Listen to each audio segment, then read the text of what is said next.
them the story of when you learned you could smell again and how Okay. long that was since your last dose. He was only f***ed up on 3 streams, guys. Like, come on, man. Who do you think you're fooling? And he's playing these weird games. So now it's like, okay, I admit I was on the drugs during the stream, but you don't know which streams. So you'll never really know, and I have the power.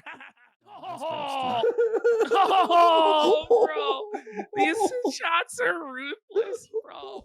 Very, very All right, funny. we're Here we going to go. have a look at the REKIETA experience. Strap folks. in, folks. Hit like if you're watching on the Buckle Clip up. channel. Hit the like button, subscribe, ring the bell. Tell your friends. Whoa, buddy. Don't forget to ring the bell. And if you don't, we will find you in. We discovered the sentence, the punishment, the conclusion for this coke-fueled saga of baldos and butt plugs and goo eating and Q-overs. The sentence was 5 years probation. No liquor, no drugs, no nothing. REKIETA's sentenced to a half decade of sobriety. He was given 80 hours of community service where he's going to have to work for something that doesn't benefit him and take orders from some guy he thinks he's smarter than. So they'll probably never be completed. And the best, the beast there is the sauce, 30 days in jail. Wow. August 1st, San Diego. August 1st, San Diego. Nick REKIETA will report at 7 p.m. to jail unless he sucks his probation officer's penis good enough for the next number of months. Then if he shines the fucking PO shoes with his tongue, if he tongue punches his fart box, if he tickles his fancy and jacks him off to completion, then he might be able, then he might be able to escape jail time, but only after complying like a bitch. Yes. Being degraded by daddy government. No booze or anything. That's his nightmare. His nightmare is fucking no booze or anything. And you'll see, guys, now he's the victim, We're apparently. going to go into his response to this because that very day, or not that very day, because he was scared of Minnesota Public Records. And he was scared of the Kino Casino, and he was scared of the Kiwi Farms. Yeah. He bitched out. But the next day, he seethed on locals, so he did his seethe behind the paywall to see how his most diehard, most dented cultists would take to it. And then I guess he got enough confidence finally to crawl out of his hole and tell everybody on YouTube. But before we get to that, let's just have a look here. This is Kurt's response to REKIETA. This is short, but very, very sweet. He's playing here Schedule 1.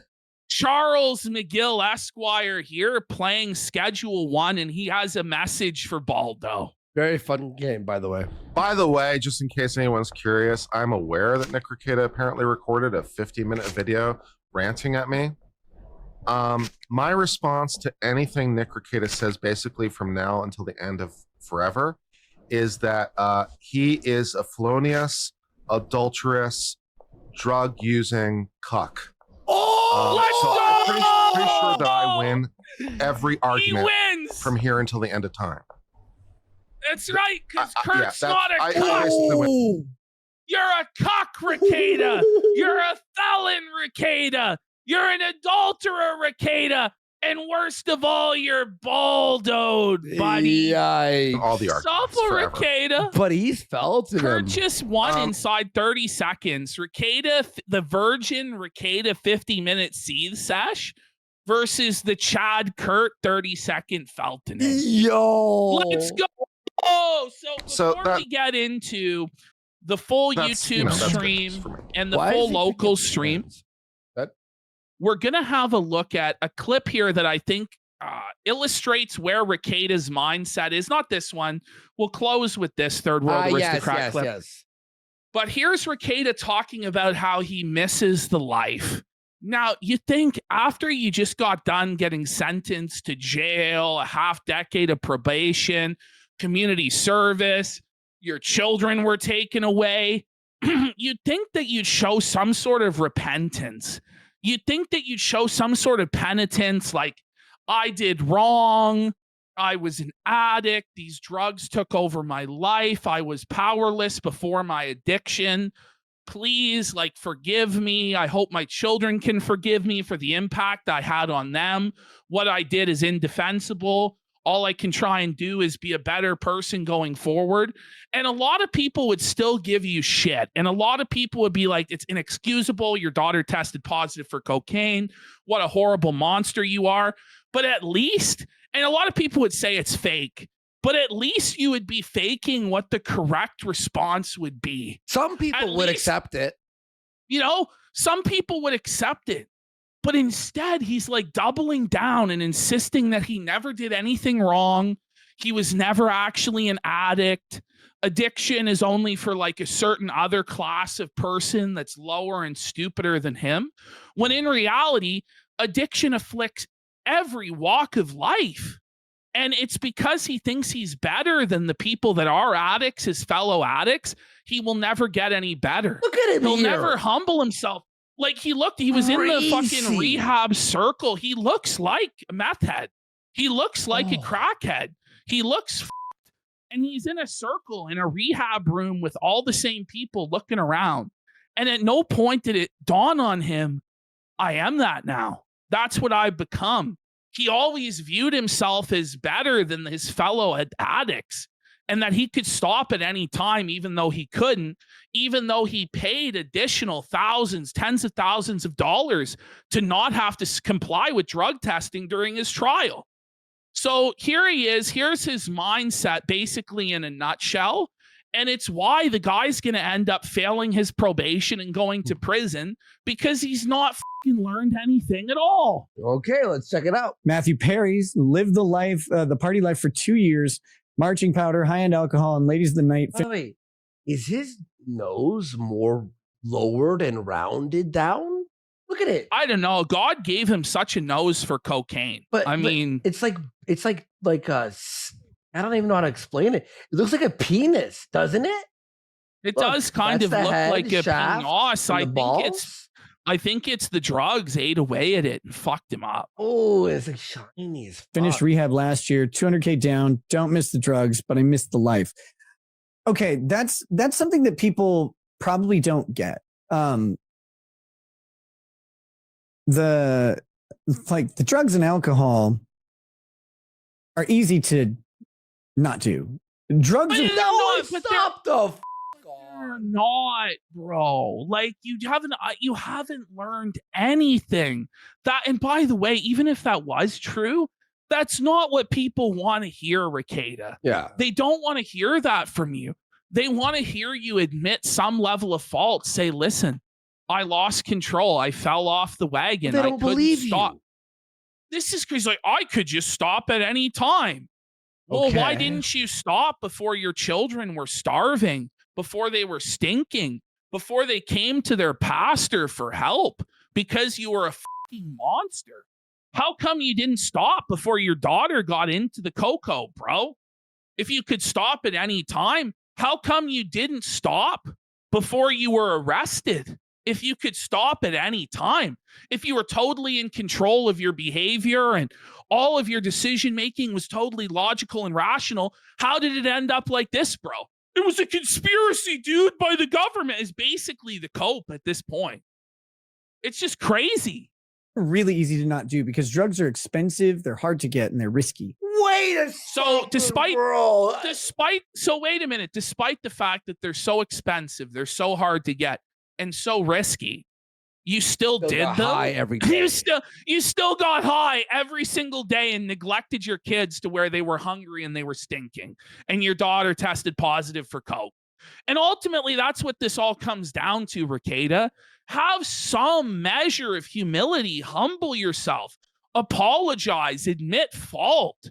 But it's all still that he was smarter than everybody else. He's a genius. Back in the day when I was doing drugs, I was broke. Do you think that stopped me? You know? Do you think I was like, well, it's expensive. I'm going to be sober now. You figure it out with your boys. You know what I mean? Come on. So it's pretty easy to not do them. Like, Yeah. I'm not trying to downplay addiction. Yeah, that's how every drug addict stops doing drugs, by the way. They go, oh, it's expensive. I'll just I better quit. stop. Mhm. Yeah. No, they don't just turn to crime or unsavory methods that harm society. Exactly. And that's part of why drugs should not be hard drugs like this should not be legal in society. Exactly. Because people will do anything to get a hold of them, and all they want to do is the drug. And it doesn't just affect them. It affects their family.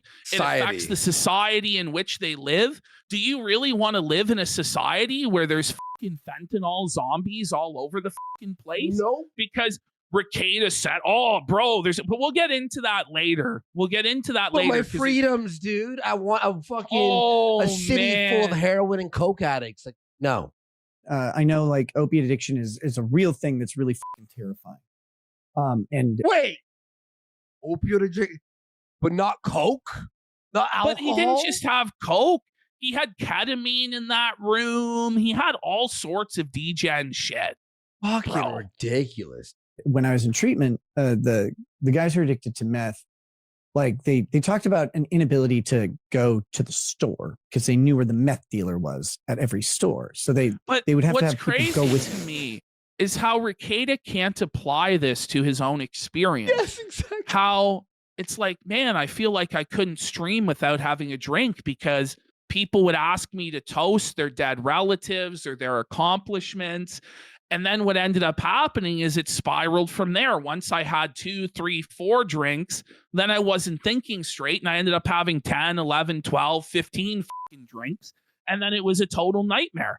Like, he can't see himself in the other addicts, which is the whole point of going to that meeting, is to see that other people are struggling like how you are, and to see your own behavior in them, and to see, okay, if they're able to stop, maybe I can stop. That's not the whole reason, but it's a good reason to go. But he always views himself as being like in a special holy class above everybody else. Yeah. Compulsively buy meth. They'd steal. They get in fights to try and get this drug. Like, that is a level of, bro, REKIETA, you had coke, like tons of coke in safe and K and fucking and brown powder. You tons of it. But they're the ones who are addicted. REKIETA doesn't understand. It's like, okay, so REKIETA is like, oh, those guys, they committed crimes for it. They did this, they did that. But he can't see, oh, I abandoned my kids for it.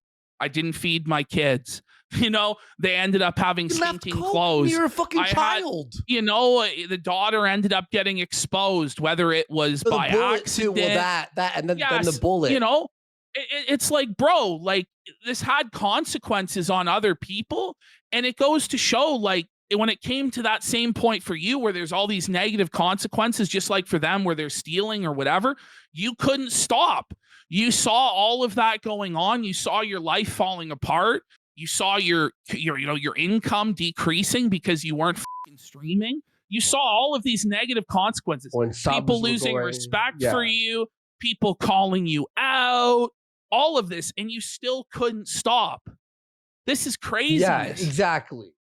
Of dependency that I don't understand.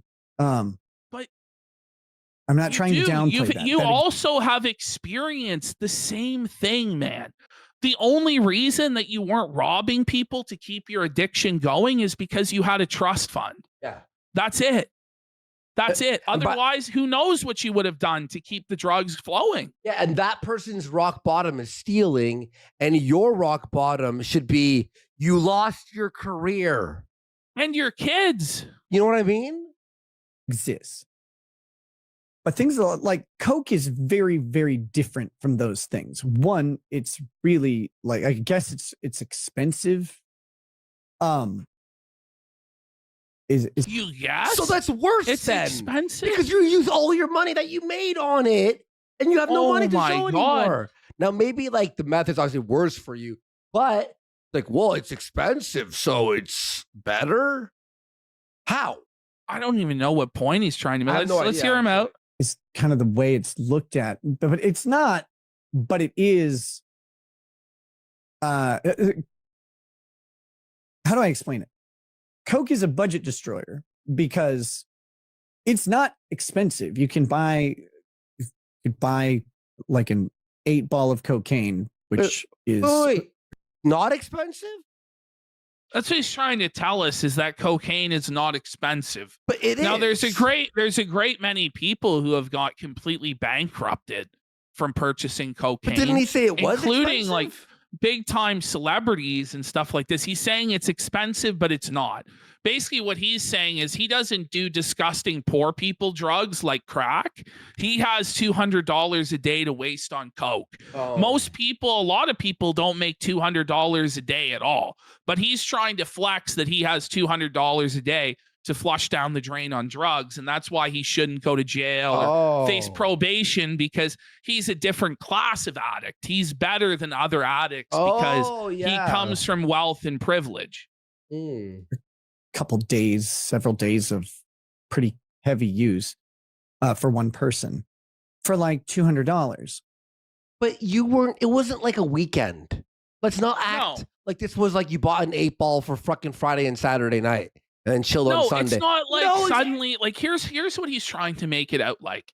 He was out in Vegas or Minneapolis partying with Aaron. And Aaron called the cops and snitched that in the hotel room there was coke, and then they raided him and he got busted. What actually was going on is this guy was living a day-to-day lifestyle of debauchery where there wasn't a day that went by where he wasn't high on cocaine and drunk.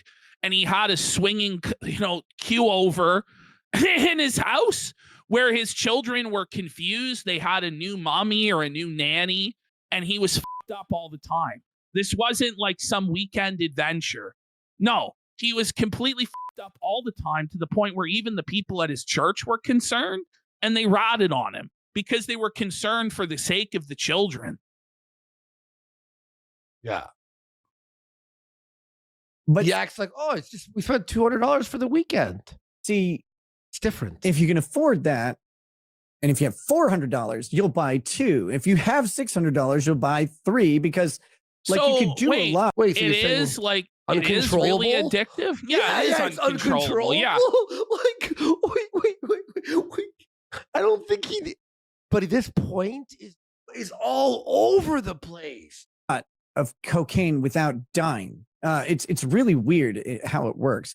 And so it's a budget destroyer in that until you get cocaine that's laced with Fent or cocaine that's cut with all sorts of up shit. I don't care if you have the cleanest coke in the world. Eventually, your nose is going to be stuffed up. You're going to be blowing blood out your nose. Eventually, you're blowing blood out of your fucking nose like second weekend in. And you're like blowing out that shit in the shower, like giant pieces that are gross. I don't even want to describe them. And then you're like, your brain's fucked up.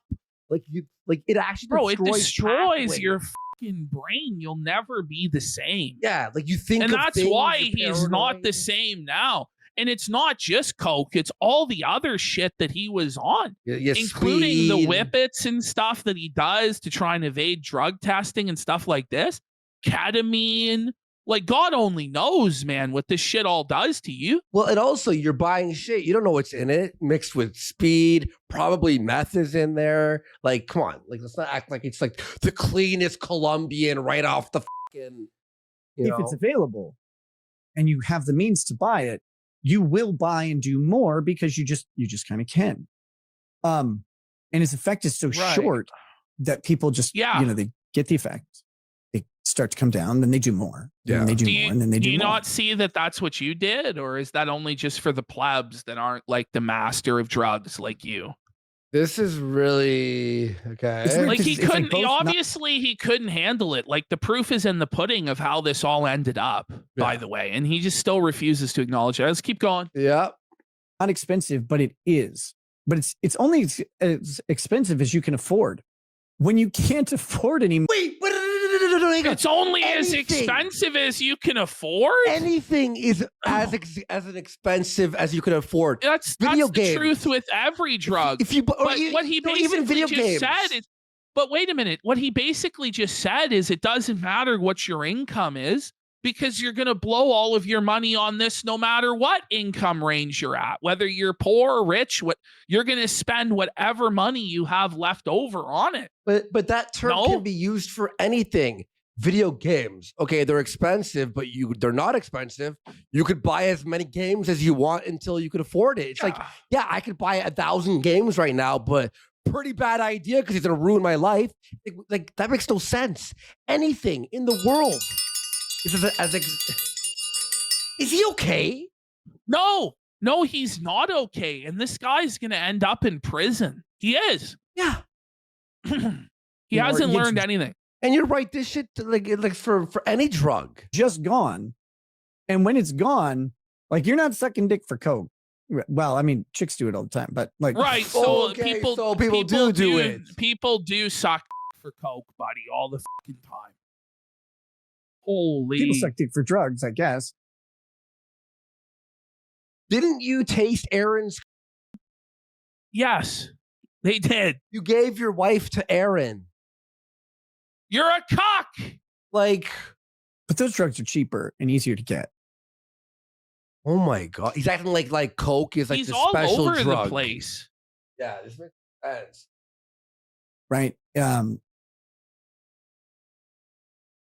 Trying to get a consistent supply of cocaine just requires money. But like once it's there, no shit. Wait, what? Like, what does that mean? Yeah. You have to find a dealer. Yes, he's trying to brag about how badass he is, that he had connections to cocaine because he was so rich. But you walk into a bar and you just go like this to anyone, and they'll be like, "Yeah, I know a guy. One sec." And you have access to it. Like you buy up to your means, I guess is the way to describe it.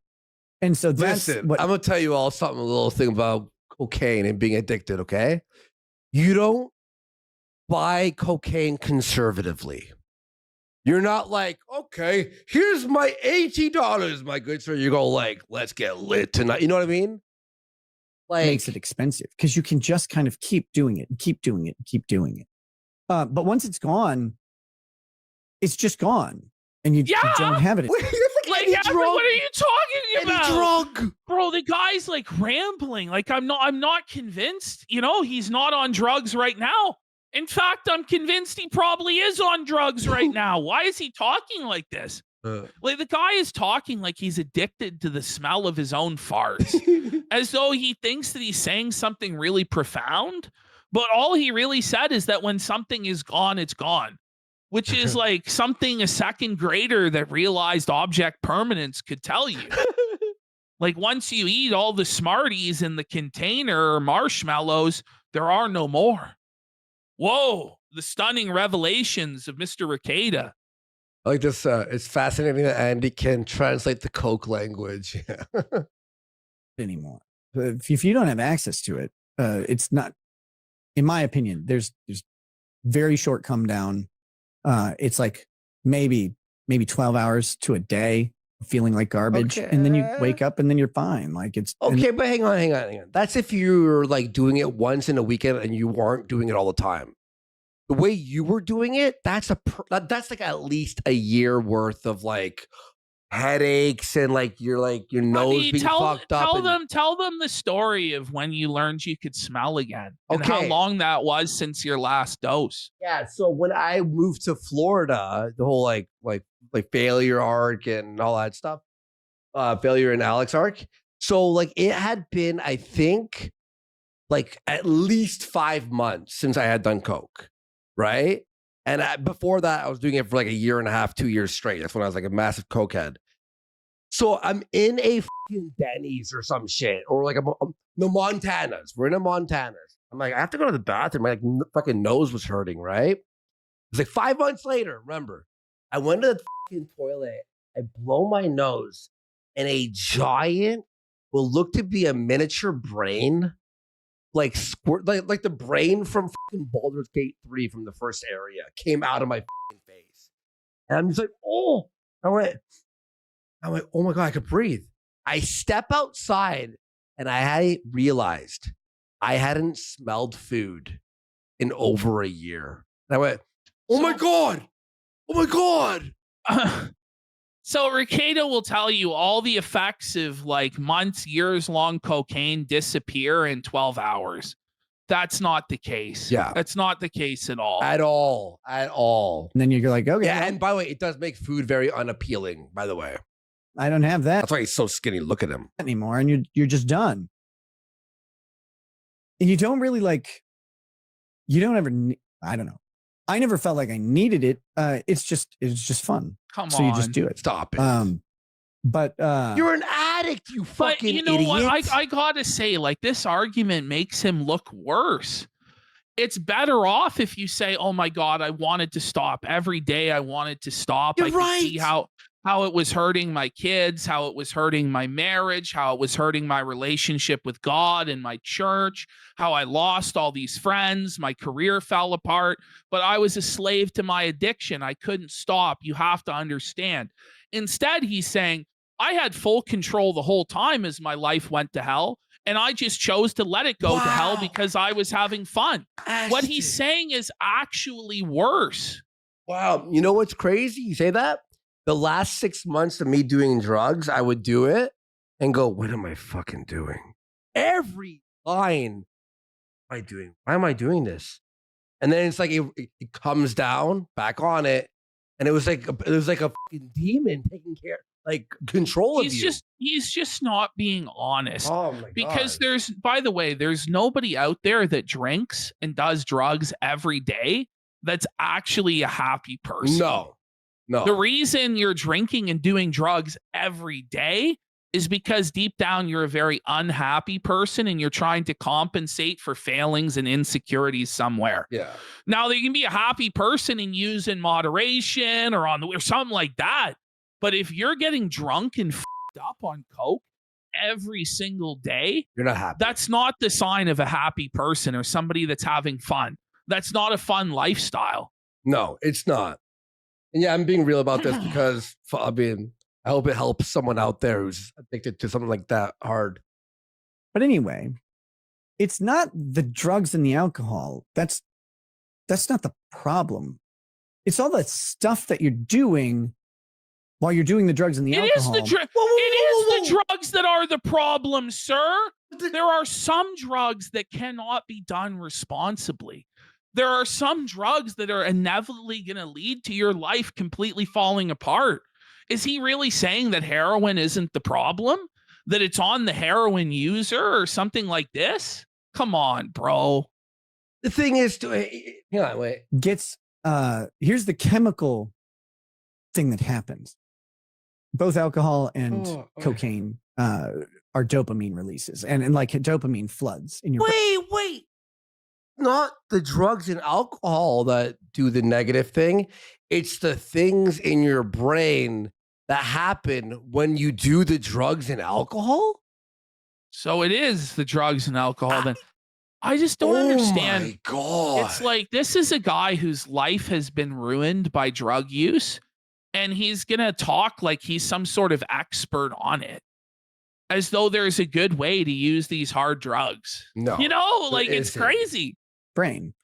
And so everything that you do while doing them is awesome. And it's great. What? So everything that you do while doing them is awesome. And it's great. It's funny because like you feel. Was it awesome and great when your kids were begging for food and you ignored them? Yeah. Was that an awesome apparently. and great feeling? What are you talking about? Was it awesome and great when your daughter is asking for a change of clothes because she stinks?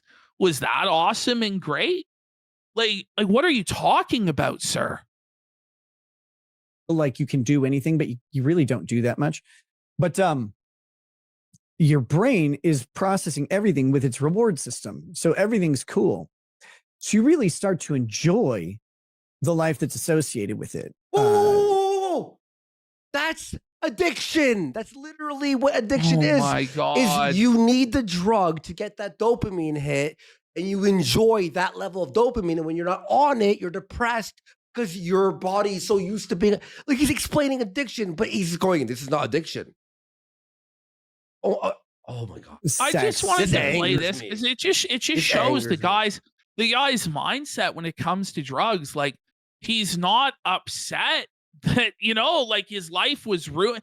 He's just upset that he got caught. Yeah. That's it. Like, he wishes he could still be using to this day and neglecting his family and his career and letting everything fall to shit. He's just upset that people interceded to help him. The thing is, if nobody interceded, if the church didn't intercede or the mandatory reporter intercede, the police come and stop him, he would probably be dead right now. Yeah. After He would seeing that last probably be stream, dead.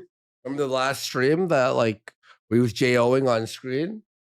Music, dancing, clubbing, whatever it is that you're doing with those heavy dopamine releases becomes associated with those things. Okay, but here's the problem with those. You also start to be fucking degen. You start doing, like, I never went that far, but what he did with his fucking wife and orgies and shit, your brain becomes all stim. You become stim dicked. You become like all fucking. But wait, this guy's in his 40s. Why is he going out to nightclubs anyway? You know, you have children at home. You have kids. Like what is wrong with you? Come on. That's the part that gets kind of taken away, is that lifestyle. But that lifestyle is coded. No. Oh my god, the clubbing, bro! I'm 37. I wouldn't even think about heading to a club, bro. You're 37, dude, or you're 42. What is wrong with you? The clubbing is over. When you had your first kid, the clubbing was over. It's because he wants to watch his wife have sex with other men. It's degenerate, bro. That's wild. In your head chemically as amazing. It's not that amazing. Like some things, sex is always great. Like it's you know, engineered to be great. So you're admitting you like, permanently fucked up your brain chemistry in your 40s because you feel like you missed out when you were young. Like, how retarded are you? Yep. Coded in your head with this drug thing. So like that lifestyle of I guess high risk sexual behavior becomes like something that becomes high risk sexual behavior. Letting your wife sleep with another man is actually high risk sexual behavior. Well, then he's fucking other people too. Whoa, buddy! You tell me at the what it was called, the fucking shack, the sex the shack? gay 90s or the pure pleasure. He's the soda. Like, bro, look at him. He was look at sucking. him. Drank Aaron's. Very. He that's drank. the addiction, in my opinion. Not like an expert, just like that. You get addicted Didn't he to play going Naked Twister with Aaron? Yes, he played Naked Twister with Aaron. Yes, he allowed Aaron to put him up on a sex cross and whip him with a cat of nine tails. Like, these are the stories of debauchery that these are just what we've heard that they were comfortable telling us about. Yeah. Swapping wives. Like, whoa. The ear biting. Out. The guy licked his face on camera, licked his ear. Whoa, licking another man's ear is queer. People, especially if you're doing like Molly, right? Because you just love everybody around you. Everything is great. Like this guy is explaining drugs like fucking like an 18-year-old.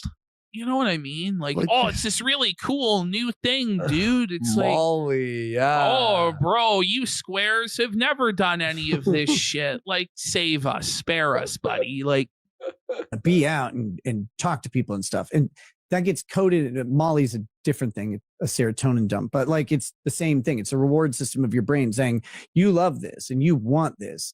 And Molly specifically reduces or produces oxytocin, which makes you feel like you love everyone around you, literally. And that's the part that you miss, or that I miss is like it's the associated. So you miss the association of being on drugs. But I'm not addicted. But he's not addicted at all, guys. He never had a problem. That's how the drugs are addictive. Activities. And that's the stuff where it's like, I know if I go out to a club now or go out to a bar now. Listen, get a hobby. Go to the gym. Figure it out. Go play golf. Like, I don't know, figure out a new hobby. The club? You couldn't pay me to head to a club.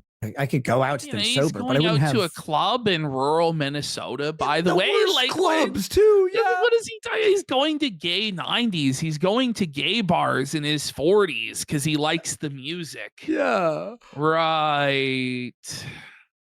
I would not be having the fun that my brain thinks it should have. And that reward system's killed. You miss, that's the thing. I get it entirely. I miss the life. Yeah. You miss all of those the activities life. you were doing. You hear that? He says he misses the life.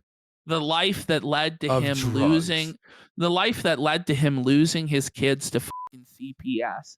The life that led to him being in county fucking blues, where all of his law tube peers were looking at him in chains. What he had done to others, their worst day being his best day, was done to him. And then all of the lies and all of the cope as he got exposed again and again and again by Minnesota Public Records, people on Kiwi Farms, the casino, just the humiliation over and over and over again. His daughter testing positive for cocaine. That's what this lifestyle led to, Nick. And you still miss the lifestyle? You still wish it never ended. Buddy, I'm just saying, and by the way, we're going to get into, he's going to cope about how the government is monitoring him and he can't do drugs and whatever. It's like, you did have a choice to go to jail and still do drugs, right? You know they have drugs in jail. You're being offered the opportunity to stay out of a jail cell, and all you have to do is stay sober. You had the option to go to jail and sell your ass to get drugs, Nick. So you chose the other option. You chose for the mercy and leniency of the court for your actions. Anyway, let's go to the next part. I have some coffee. 1 second. All right. So I hesitate on showing this because it is so boring, but this is the opening of REKIETA's stream on YouTube. This is how he made after like almost a year-long absence. This is how he chose to make his return to the air. Well, guys, strap in, have some fun. Skip in about 40 seconds because it's just a little intro here. Okay, sure thing. Here we go. Host Nick REKIETA of REKIETA Law, a small yet suspended law firm. The feltoning of it. It's a small yet suspended law firm. He can't even practice law, buddy. Like, Baldo, like, holy, buddy. Wait, can you even put that on your, like above him? REKIETA Law? It's There's more no like law. REKIETA Crime. Yeah. It's more so the name of the program now. REKIETA Crime. Central Minnesota, everything is coming up. Yeah, that tart belt, by the way, is amazing. It sounds really Let's good. go. It's really good. And what a year it has been. Yeah. Bro, look how felted he is there. Alaska, let's go to jail. This is he's boss. got his eyes like downcast, like the shame on him. What he should be ashamed. Wow, guys. REKIETA Lawless? Don't give him ideas. He might actually change it to that. Yeah, that's actually good. Woo! That was a weird move. That wasn't was it? cringe, that had a But it's good to be back. Is it? It's good to be back. I am The chat was brutal, by the way, folks. Oh yeah. Oh man. So he's just starting it off by like cope laughing. So he's reading the chat without a word of a lie. Pretty much every comment is negative. Your daughter tested positive for coke. You're a criminal. You're a scumbag.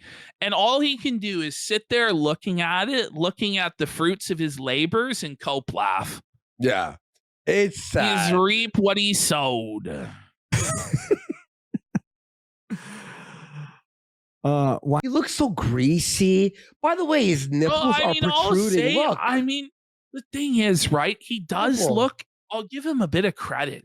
I think he looks better when he first came out of jail. True. But the thing is, he still looks so fucking bad that you'd be sure he was still on fucking cocaine every day. Look, he still looks terrible. If he's off the drugs, it will take him a while to flip back. So we'll see. We'll see. Why am I so skinny? Where'd my meat? I have no hope, by the way. Like I weigh way more than when I got arrested. So this will be great. Well, I mean, but hey. like something weighs more than nothing. You were on death's door when you got arrested. You had probably 6 weeks left to live, to be honest. It's great to see you all. It really is. I have been trying to figure out what exactly to do. By the way, can you just tell he's so slow and so wet brain? Zoom into his eyes. Oh my god. Oh my god, man. This is a seriously low IQ individual. He looks different, doesn't he? He is, because he is different. His brain chemistry has been permanently altered by everything that he's done and all of the setbacks that he's faced. And he's no longer the same person even that he was years ago. He's a very diminished husk of a human. He's just a battered, beaten down bum.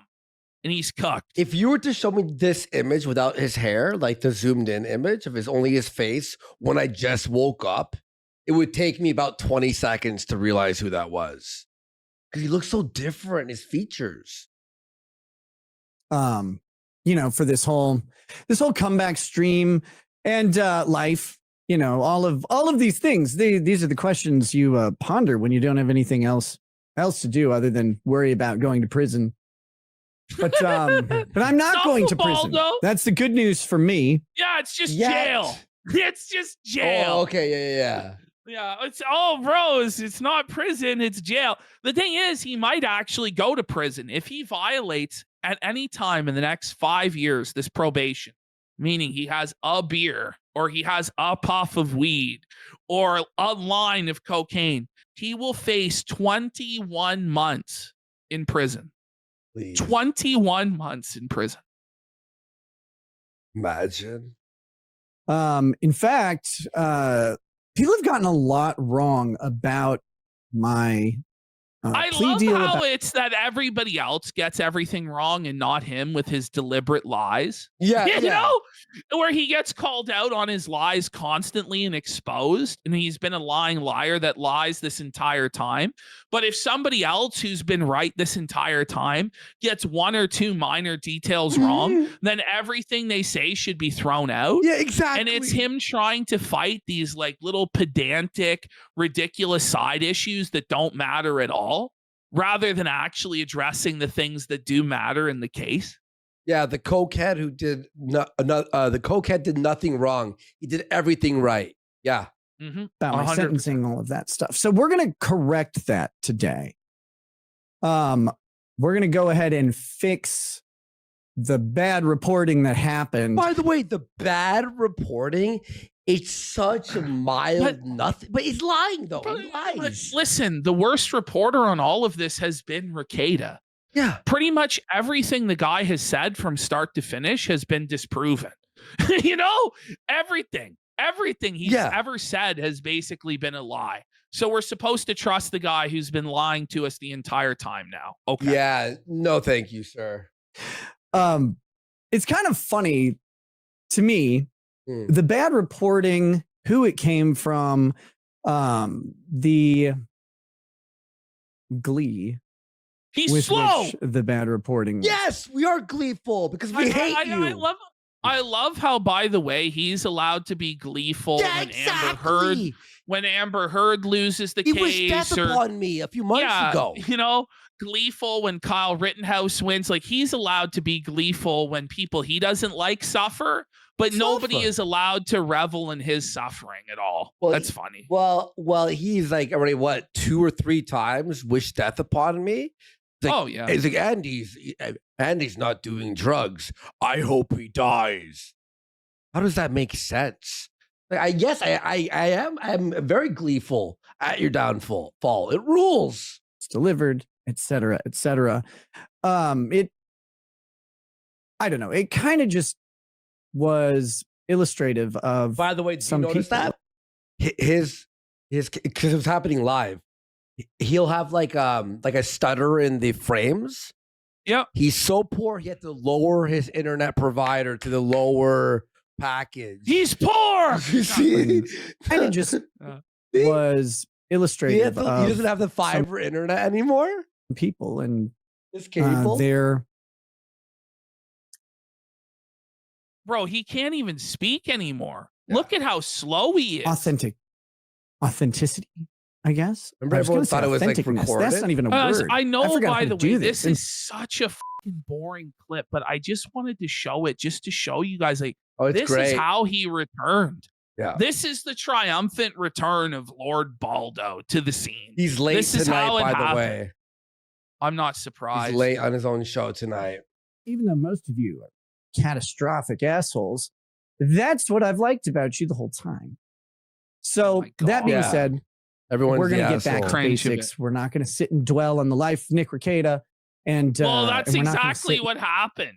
That's exactly what happened. The guy did about 3 hours straight of coping about his court case, about Sean, about Kurt, about Alyssa. He went off, you know, so that's exactly what he did do. Talk about like how my day is all the time. I was doing that a lot because I was lazy and tired. You don't say. He was strung out on drugs. And so I just wasn't able to do the work or wasn't willing to do the work, or I found something else to do after a while. And people have attributed that to all sorts of stuff. Drugs? The reality is I was really, really burnt out and broken by a whole bunch of different things. You were burnt out and broken. By what, bro? By being a multi-millionaire with a trust fund, not having a financial worry in the world. A podcaster. Having a wife, having 6 children, you're an e-celeb. All you have to do is talk into a microphone at night and make like 6-7 figures a year. But oh, woe is you, bro. You had it so hard. He actually had to drive his kids around to various hobbies, guys. Nobody else has to drive their kids around to hockey or recital for band. That was a burden that was Rekieta's alone to bear. It's by the way, buddy, life. It's the consequences of your own actions. If you can't feed them, don't breed them. If you can't raise them, don't have them, boss. You chose to have all of these kids. So you got to take care of them. And you can't suddenly go, well, because I have to take care of these kids, I need to do cocaine to manage the stress. That's fucking delusional, bro. And that's not an excuse for all the decisions that I made. But let me just go ahead and be honest, because I'm not going to bullshit you. Okay. Oh, yeah. I made a lot of decisions that are really fucking. Liars say. No, I swear to God, I'm telling the truth. I'm not bullshitting. This time, it's like, bro, you're lying. No and you're lying. That's why you're prefacing it with that statement. I'm not going to bullshit. Okay, here we go. Fun, and I had a great time doing a lot of it. It just really sucks that what it ultimately led to was devastating for my family and me. Like, you had fun doing it? You have fun having orgies while your fucking kids are knocking for food? Nobody wants to hear that you had a good time doing drugs, bro. Buddy, this is so crazy. How does he think that this is effective PR or that he comes across sympathetic? I had so much fun doing these drugs and cheating on my wife and, doing weird swapping with another man. Starving my kids. But then, it was a real bummer, dude, when my kids were starving and they were taken away and my 9-year-old tested positive from coke, bro. That was a real bummer, man. And now the state's going to harsh my buzz. They're not going to let me drink like I want for 5 years. Dude. Major vibe killer, brah. You're a 40-something-year-old lawyer. What the f*** are you doing? And that's on me. That's my fault. That's I don't. I get real hesitant with much to the chagrin of some people with labels like addiction or whatever. Because why do you get hesitant with addiction? Just admit that you were an addict. This is why anything he says is bullshit. He can't even do the first step of the 12 steps, which is admitting that you have a problem. We're still here on step 1. We've made no progress in the last year. He literally will never admit it. He'll never admit it. Things are excuses that people have for what they did. And I don't have. Yet he'll still call me Kokeski. Yeah. I don't have excuses. I have explanations and reasons why I made decisions. Oh my but God. they're not, So you have excuses. they don't excuse what I was doing. And with that, like my choices are my fault. And, I get to spend some time making up to the people that I actually did hurt and impact with that. There are other people who have tried to involve themselves in that situation, and they can get because they know nothing about it.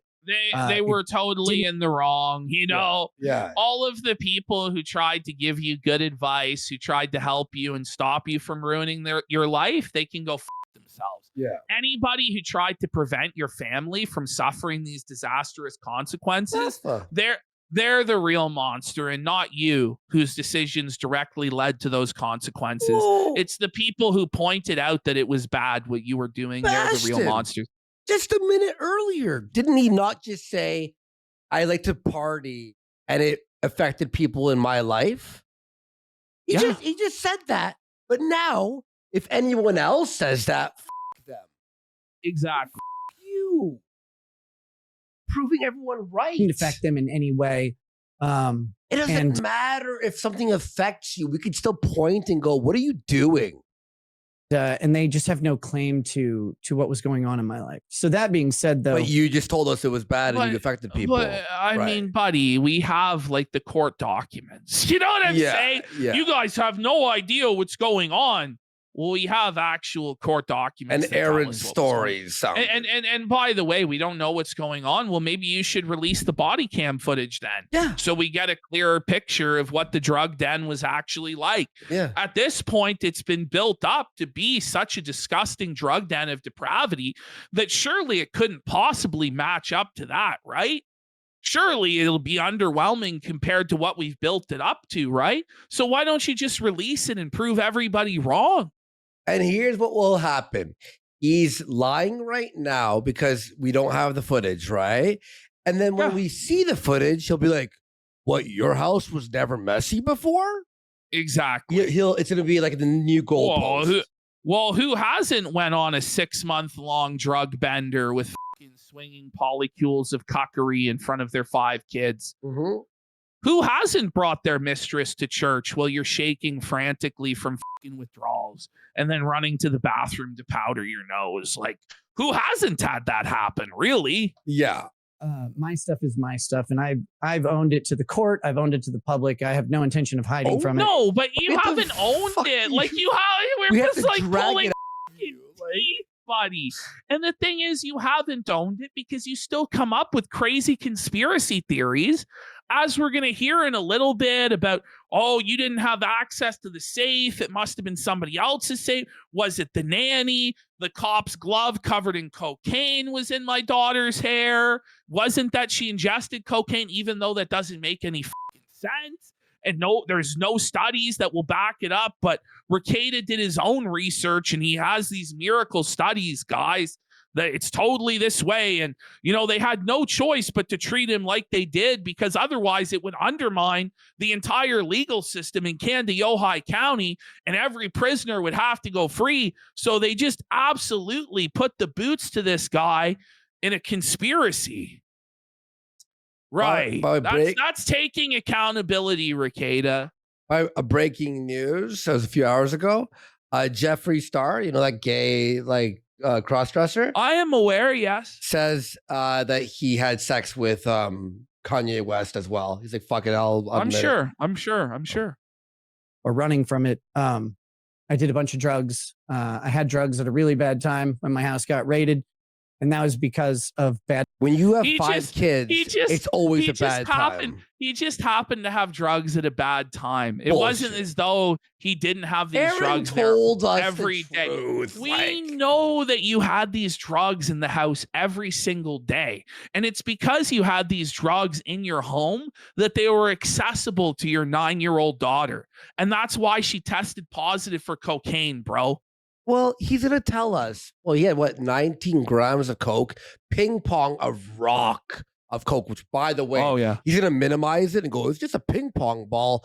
You know, you could take Of rock. a card, right? And you could shave off that rock and it makes just like unlimited lines. You could just like shave it the whole time, right? So he'll minimize it, but you don't just not do drugs and then the weekend you're caught, you buy 19 grams. Who the has 26 grams? 26 grams. Because that's the number that was originally reported. He now says the packaging weighed 7 grams, Bull. which that's not what I read in the original report. I read that the packaging weighed what, like a gram?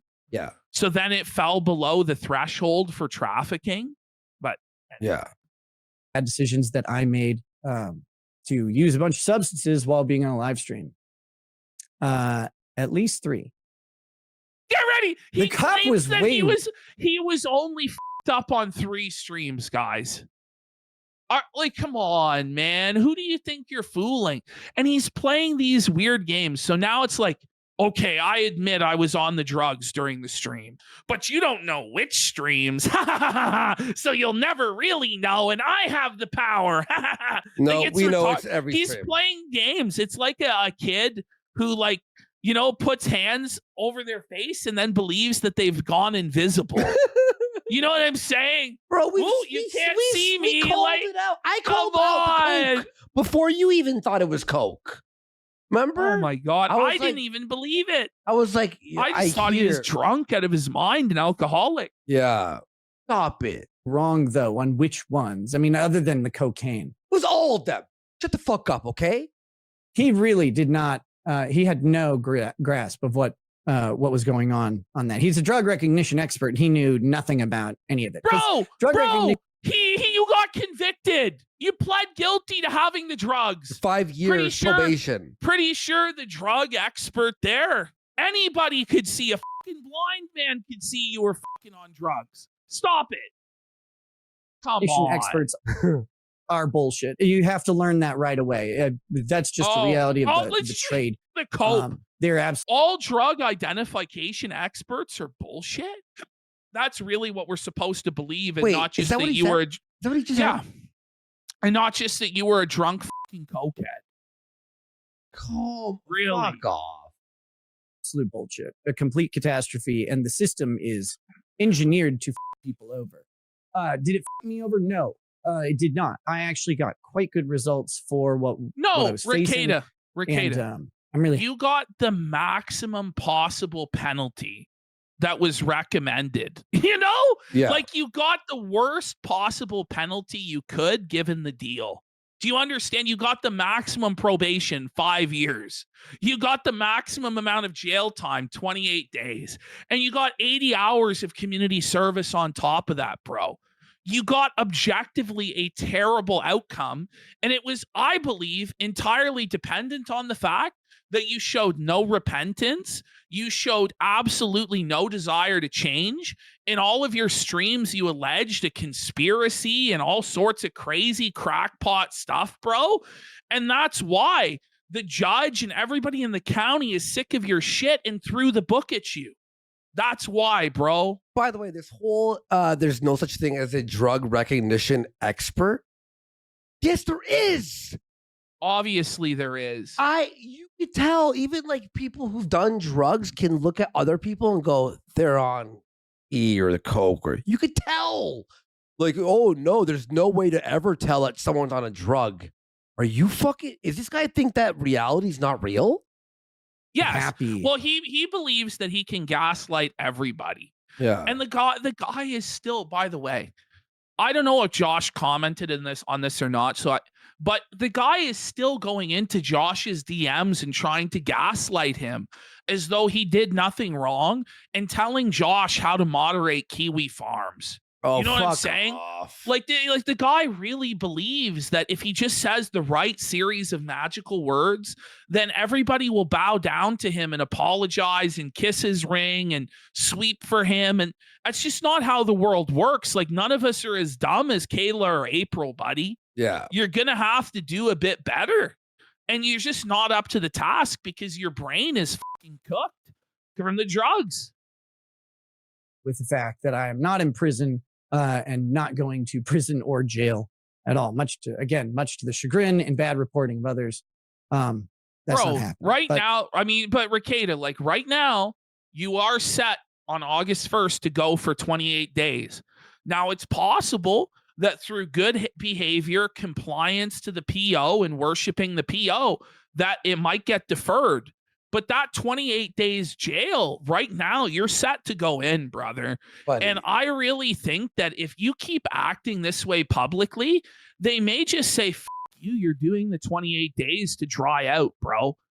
And once he does that 28 days of just complete like dopamine deprivation of being in that jail cell, he's going to get so depressed and so fucked up.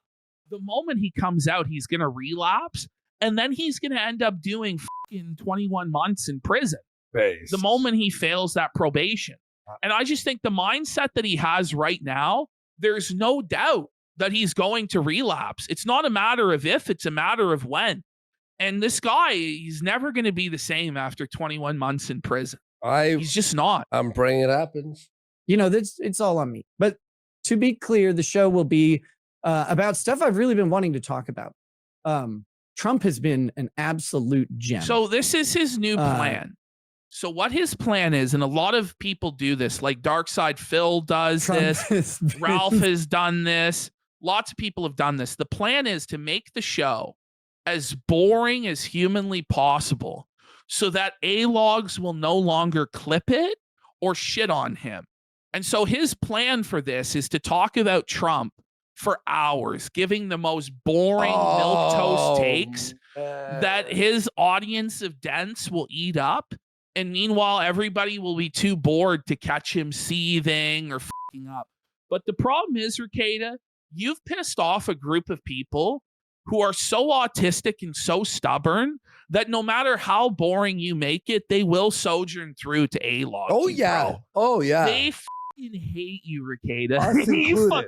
You fucked up big time, bud. You're going to get clipped. There's no escape from the A-logging, bro. Yep. So funny that I just can't believe it. He renamed the Gulf of Mexico to Gulf of America. Like I cannot believe so weird. It. That's like walking into a Kentucky Fried Chicken and be like, no. Get ready. This is the new Denny's joke. Oh, here we go. Here we go. There we go. The comedic stylings of stand-up comedian REKIETA. Laugh track. Let's get it ready. Okay, whoa. Okay, here we go. That's like walking into a Kentucky Fried Chicken and be like, no, not at all. Not today. This is Tennessee Fried Chicken now. It's a little north. It's not quite spicy enough to be south. It's got to go. Wait, that's the other way. And he f***ed up the fucking joke, too. The cringe, bro. Oh, my God, REKIETA. Whoa, buddy. That was the joke?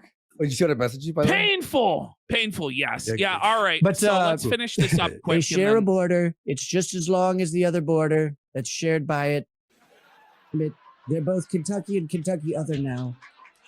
But he renamed the Gulf of Mexico as a trade flag. Did you not miss his jokes, Ash? Oh my God. It's gonna be tough to A-log this guy. It's such a slog, buddy. Remember there was like a point like where we were just like, we can't do it anymore. We can't do it. Which is great.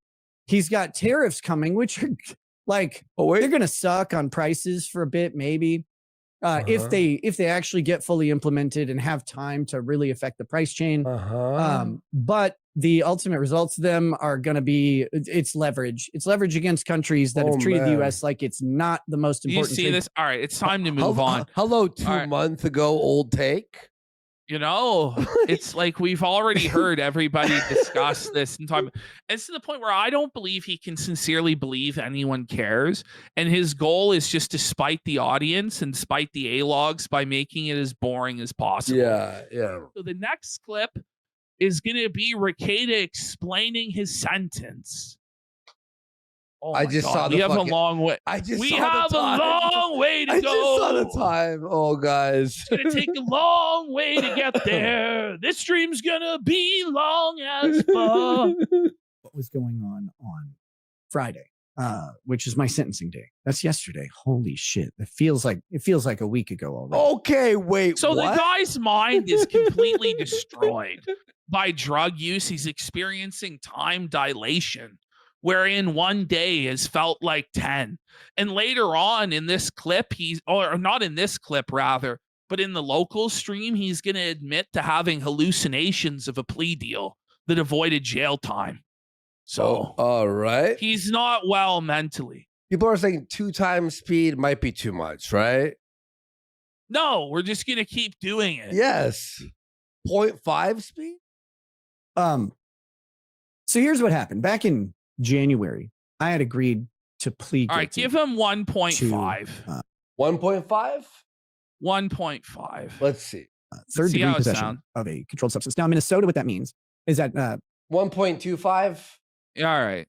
for my purposes, it is possession of more than 10 grams, less than 25 grams of a mixture containing various controlled substances. In this case, in particular, cocaine.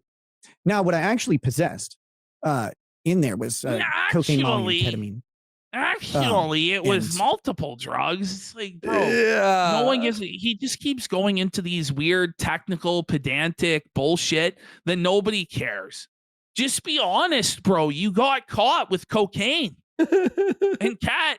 You know, like, whoa. Actually, the police treated it as a single mixture. yeah. His brain is 0.25% off. Yeah, you're right, guys. Perfect. It wasn't mixed up. It's kind of a misnomer, but they combined all of the powdered substances effectively and came up with a gross weight. Now, when they initially weighed it, the weight was 26 point something grams. However, that included, because they weighed it in the field. We're doing the packaging cope, guys. Yeah. This is where every single aspect of this we're going to cope about and contest in the most disingenuous, bad faith way possible. Now, he somehow thinks that this strengthens his case, when in fact, he really should just be conceding on all of this shit and then trying to argue his daughter testing positive for cocaine. You know, because when he starts making all of his ridiculous, pedantic arguments on everything else, you go, okay, well, we know you're lying on all of these multitude of issues, even after you've already been sentenced, but we're supposed to believe you on that your daughter didn't test positive? It's not going to happen. No. For the purposes of... You and I were texting each other during this point, remember? And I'm like, are you hearing this shit? What the fuck? Making a charge. Here's the baggy cope, okay? Are you ready for the baggy cope? They don't take it out of the package, because if they take it out of the package, they've compromised the evidence, and then it's not very useful, right? So they weigh it in the field, and they include the packaging. So these are in little gym bags about this big. Some people would, I guess, call them dime bags. Maybe is that the word? I never did much marijuana, so. Oh my God! Shut the fuck up. I'm not much of a druggie. Maybe you should have, bro, because it's actually legal where you live. And it's safer. You know. Who knows? But these little gem bags is what they're called, if like a hobby store. And each one of those weighs like 1 to 2 grams. Is that true? That the baggie weighs a gram? Doesn't sound right. That does not sound right. It doesn't. The bag, it does not weigh a gram. Okay. Bro. Like, it does not. What are those baggies called? So like if you have glad Ziploc fucking bag, like I don't fucking Ziploc bag. Wait. And he goes, listen, Stone Silo has the answer. A bag weighs 0.1 and a freezer bag weighs 0.8. Okay. So already it's bullshit what he's saying. It doesn't even matter though anyway. Yeah. Of it was less. And there were 3 of those baggies, because you have a baggie of cocaine, baggie of molly, and a baggie of ketamine. And then there was what's called a cutoff bag, which is where they take like a Ziploc and they slice off the zipper part of it. And that had the bulk of the cocaine that I had. Now, people talk about how much it was. It's really it's not that much. 19 grams is about that 19 much. grams. Bro. 19 grams is a lot of coke, folks. Holy shit. The size of a ping pong ball. Something and like that. It was 26 grams. It was 26. And I think it was 25 after they removed packaging. Because it was right on the cutoff. I think 26 grams was the exact cutoff for the trafficking charge, from what I understand. That's like a fucking shit ton of coke. It's a lot and not a lot at the same time. Okay. Yeah, I mean, he had about $3,000 worth of cocaine. It's a lot and not a lot? It's it's Schrodinger's coke. It is simultaneously both a lot and not a lot. I mean, compared to fucking Scarface having kilos, I guess it's not a lot. Yeah. Everything is relative. Everything's a cope when you're baldo. Everything is relative. There is no truth. Like, who's going to believe this bullshit? $3,000 worth of coke. You have coke for a long time. It's not a lot for Pablo Escobar, I suppose. Yeah. Guys, the reason's pretty simple. It's like going to Costco. Like, it's a pain in the Okay. It's like going to Costco. You got to buy in bulk, bro. It's the new Denny's joke. This is ridiculous. Yes, to get drugs. So you just buy in bulk. It's just Here's the problem with coke when you buy in bulk. There's no stop. You don't just stop it and leave it in. Like, I'm going to save it later. You do the coke that you buy. You were routinely doing this amount. Yeah. Like, if not more. I wouldn't be surprised if he was picking up fucking double or 4 times this amount at a time. Yeah. And this is like, he just was down to this amount. Bro, this is like... He's actually lucky he got busted when he did. Yeah. Ken, no one saves coke. Okay? But as Conrad is saying, this is fucking pointless. The amount doesn't change our mind in the court of public opinion. Exactly. Like, the amount being like a few grams off doesn't mean anything. It's funny that the way drug charges work out is because they do it by weight. This is, I'm not sure of the better practical way to do this. But drug possession charges are illogical from a liberty perspective. No, they're not. Is he insane? So what he's about to say is so stupid. Just listen to this. Listen to this, guys. All right. Because it is, if I took an entire ounce of cocaine and did all of it and the cops show up, there's no cocaine. There's no charge. Yeah. You can be high as a motherfucker in most states. Not every state. In most states, you can be high as a motherfucker as long as you're not driving or engaging in some sort of disorderly conduct. You can you can live through an ounce of cocaine, I guess, if you. So how is that? How is that anti-liberty that they're not punishing the users, but they're punishing the traffickers? Yeah. Do you see how it's more logical? Like, if somebody just has a massive amount laying around, chances are they're dealing those drugs, they're supplying it into the community, and so therefore they should be punished more so than just the average user who's just a helpless addict. It actually seems like that is like a pro-liberty position. Wait, is he claiming that he was going to smash that 26 grams that night? Yeah, that's basically what he's saying, right? Insane. You'd have a heart attack, bro. There's no way you could do that. Oh, I'm sure someone's tried. That they can't charge you with a crime at all. If you don't do the cocaine, if you don't do it, and you put it on a shelf, Suicide and you have over 25 grams, you get a second-degree possession charge. And, yes. But what personal users just got 26 grams like lying around? Because you weren't just supplying it to yourself, you were supplying it to like 3 other people that we know of, plus who else, daughter. Punishment of up to 25 years in prison. Yes. The disparity logically between those two outcomes should render drug laws completely moot until they come up with a better structure. No. No, I love how the problem is with the system, which, by the way, it's just like, okay, if ifs and buts were candy and nuts, we'd all fucking have a happy Easter or whatever, buddy. But it's not like what fantasy laws you want to have on the books. It's what laws are actually on the books and how they're enforced in reality.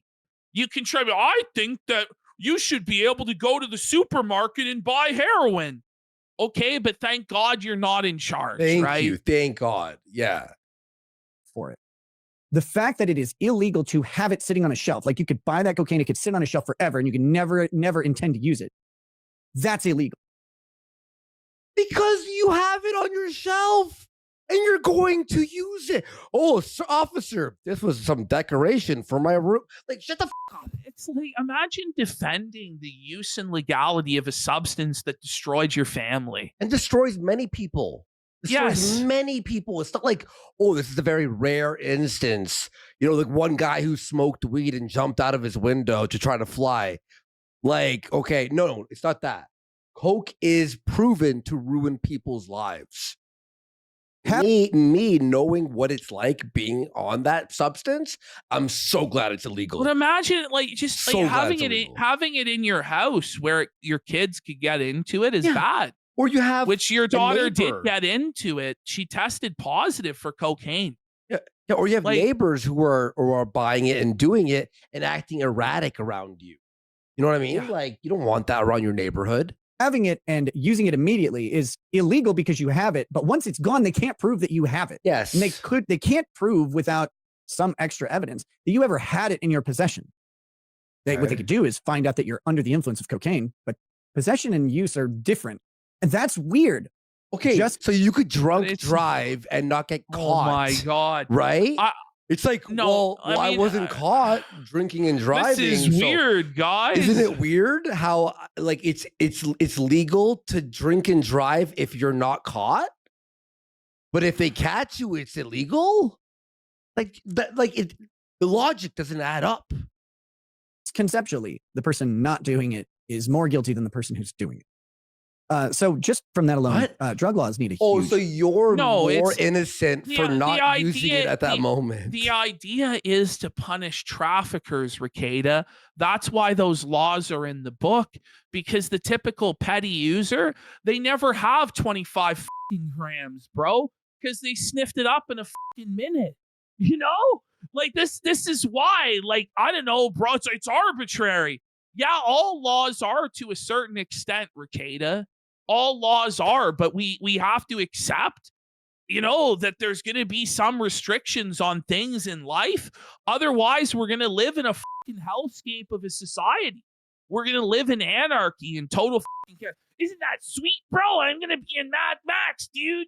This is like the mindset of a teenage boy. It's, I want to smoke weed, dad, so I voted for Ron Paul, even though I can't vote.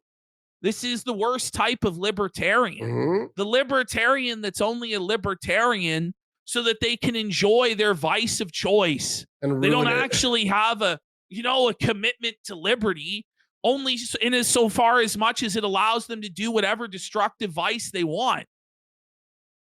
revamp. But anyway, it's about a ping pong ball size. And so that's in a cutoff bag. Cutoff bags weigh a little bit less than a gem bag because they don't have Ziploc on them. So anyway, what we had was effectively, we being me, but Oh, wait, he's trying to make it like, oh, it was like in a small bag in a ping pong. But here's the thing with Coke, if you don't know what it like how it works. When it's a rock and you break off a little piece, that's what you use the card to break up. And that little piece that you broke off, like a tiny little piece, turns into like literally like a fucking plate full of Coke that you make into lines. Yeah, what he's relying on here is people's ignorance of Coke. Yeah, luckily. So that he can try and be like, oh, it's not a big deal. It was a very small amount. No, it was a very large amount of cocaine. Yeah, so so it's like, okay, sure, it's ping pong, sounds small. Oh, ping pong. But when it's broken up, if you were to take that whole ping pong ball and break it up, it would be like you could spread it that it's like hundreds of lines. Yes. There you go. what we had effectively is 5 to 7 ounces, or not ounces, grams of Whoa! baggage. And There once was they got the slip. So he started off, the stash was 5 to 7 ounces. And then all that was left was this one paltry ounce. Wait, is that what he said? or not ounces. What we had effectively is 5 to 7 ounces, or not ounces, grams of bag Is that weight. how much he Oh. would pick up at a time? But wait, but that doesn't make And once they got into or not ounces, grams of bag weight. And once they got into the Oh. lab and they weighed it again, the official weight that came back was under 20 grams. It was 19 point something. And so they had to drop the charges down from second-degree possession to third-degree possession. So that's what I pled to, third-degree possession. The child charges were unsustainable. So wait a minute. And so if they had to drop it down because they only had so much weight, did you really get a good deal and negotiate it down? Or did you just plead guilty to directly what they had to? By the way, REKIETA, like these charges, they probably could have made them stick, bro. Yeah. You know what I'm saying? Like you're very like this was unsustainable. This is unsustainable. Well, it's a shame we didn't find out, bud. Yeah. Maybe if you had taken it all the way to court and actually fought for your rights, considering this is apparently a conspiracy and a kangaroo, maybe you would have came out on the other side totally innocent and vindicated. But I guess we'll never know because you pled guilty because you're guilty. And he did a deal, obviously. The gun charges. And not a very good deal. No. Maybe. I mean, like they couldn't ever actually, they didn't have a way to prove that the guns were present. No, they did. Cocaine. Like, the guns, REKIETA, the guns were in the room. Now, is it a bullshit stacked on charge? Yes. But you know what? They could prove that the guns were present around the cocaine, REKIETA, because they were in the same room with the coke that was on the bedside table with fucking April's credit card on it and the snort tube and all this shit in the safe as well, where the coke was. Come on. He's trying to make us all think like how a court will think or like a lawyer, right? And like with, plea deals and da-da-da-da. It's like, you can't prove the gun was there, but we know the gun was there. We know. We're not a judge or a prosecutor who's making a deal with you. We know you're lying to us. You can't lie to us. Guns in the house and there was cocaine there. There's a presumption there that they could try and argue, but were the guns ever in use while cocaine was being consumed? Were they like, what does present mean is an argument. So those charges got dropped. The child endangerment charges, the children were never in danger. Okay, so through a But technicality. they kind of were though, bro. When you were drunk and f***ed up all the time, and then just a few hours later, you would wake up and drive the kids around. Yeah. I don't have any proof, and it's just alleged. But common sense would lead you to believe this guy was driving his kids around while he was f***ing suited. Oh, I believe You know what I'm saying? So he's putting his children at risk. Not to mention the fact, of course, the kids were starving. They were found smelling. Their clothes hadn't been washed in f***ing weeks.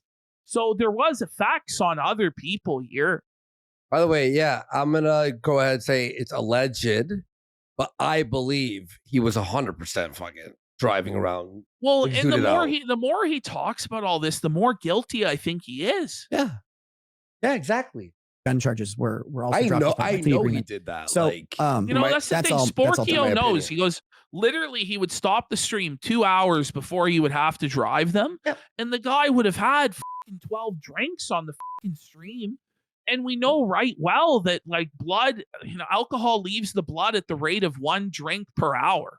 So there's no way he was fucking sober when he was doing this shit. Yeah. Now, the result of that is Minnesota has a statute. And if you have a 3rd degree or lower, well, I guess technically higher, but 3rd, 4th, or 5th degree. Yeah, ready for the cope.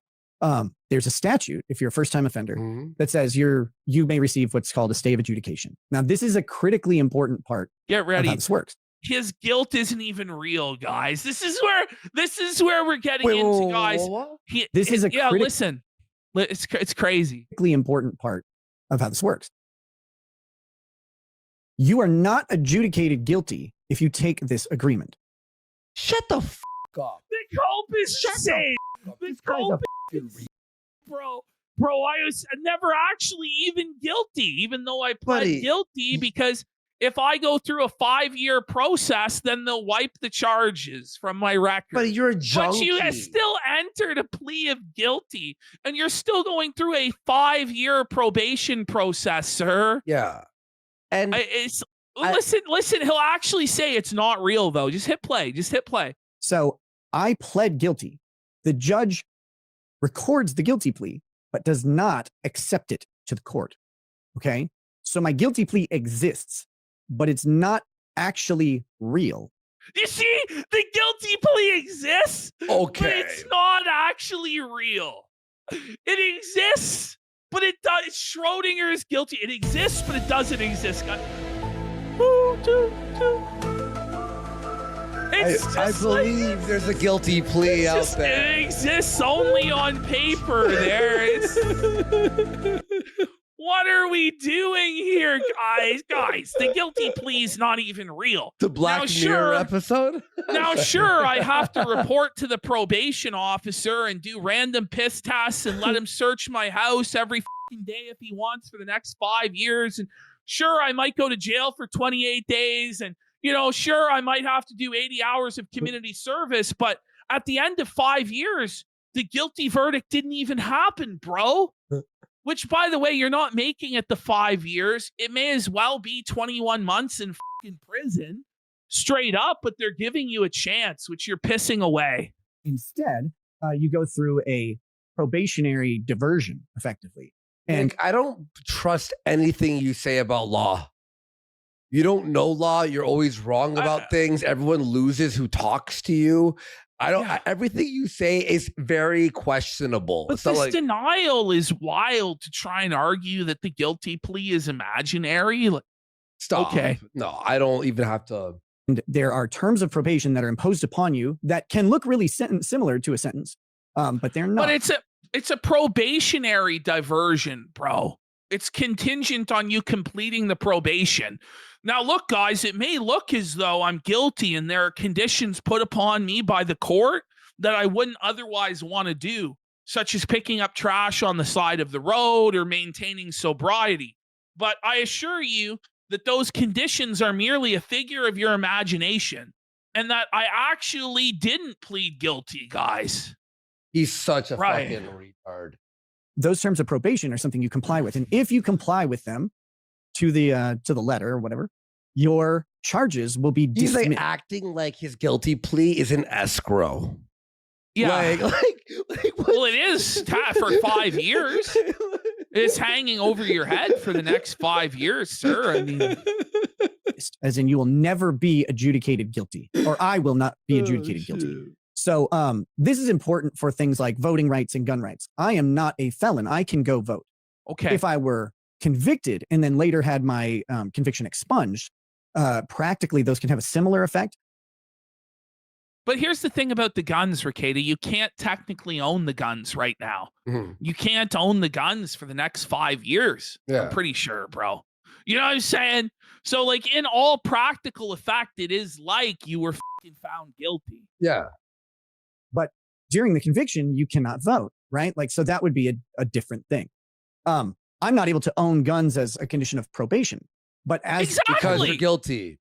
Yeah, I mean, you pled guilty and you have probation, which means you can't own guns for the next 5 years, sir. And if you weren't guilty, it's like, but guys, it's there's a difference though. It's like, yeah, there is, but the way you're trying to portray this is very disingenuous. Well, and if you weren't guilty, say it with me, class, you could own the guns. Like, yes. Will not be a convicted felon. I don't actually lose my gun rights. You should, because there isn't a conviction. Except for the next 5 years, you do. Yeah, but, how old after that, you might be able to have guns again. But the felony that would trigger the loss of the gun rights. So that is what happened for me. So I have this stay of adjudication. Now, Minnesota, the probationary, the stay of adjudication period can be up to the maximum sentence, which in theory would be 20 years. But they recently changed it for a bunch of crimes, including this one, where it's up to the maximum sentence. Or how could a one man be so boring talking about his own criminal? I know. Conviction. I know. 5 years, whichever is shorter. And so in this case, I received 5 years of probation, which is the maximum amount that can be given out. What a great deal, by the way. You were the best lawyer ever negotiating that one. A real Saul Goodman. You got the max. But yeah, it was such a good deal. The best deal. Tremendous deal ever. My charge. So Imrahai Shigoya in chat goes, did he pay for these awful paintings? Allegedly, he paid, I think, what was it, $30,000 for the one of Johnny Depp? Yeah. And the Joker one was like 25 or something. What's the cat? What's the cat photo? Like, what is it expensive too? I don't know, bro. I'm sure he wasted 10 grand on it. I'm sure. But you could buy those for like $30 at HomeSense. Oh, yeah. Just a couple years ago, it could have been up to 20 years of probation, which is insane.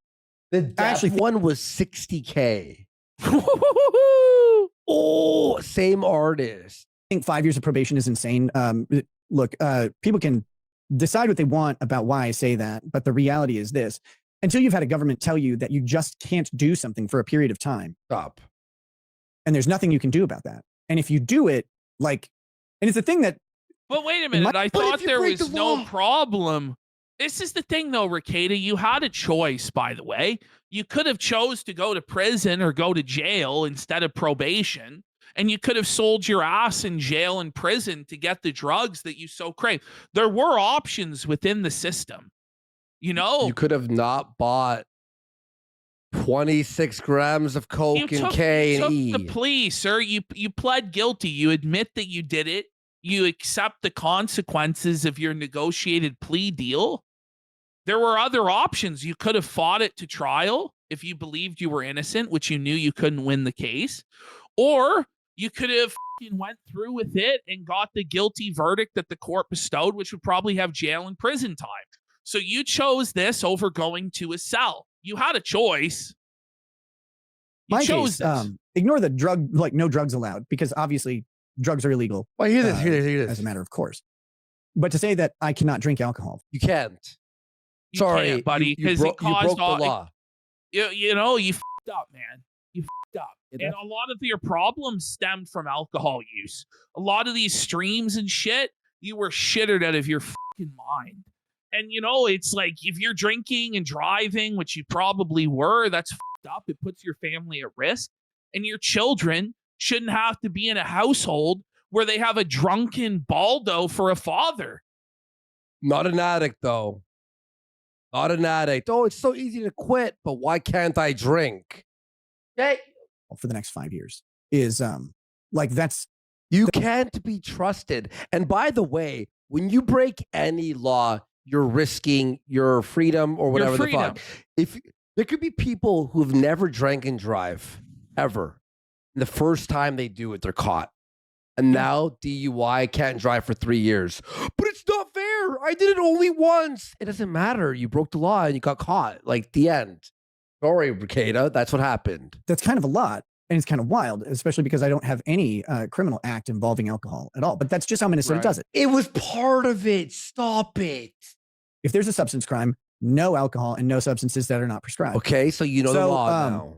Until you've been through that, like as an abstract concept, you kind of go, okay, well, like I guess once you're facing down like 5 years of we're going to kind of control your life, and you go, what did I do to merit the government controlling my life to this degree? Buddy, what did you do? You guys know that your children were stinking. Your children were starving.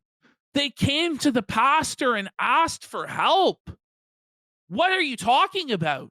You went on live stream clearly fucked out of your mind on booze and fucking drugs. You made it so easy for the police to fucking felt you, bro. You made it way too easy.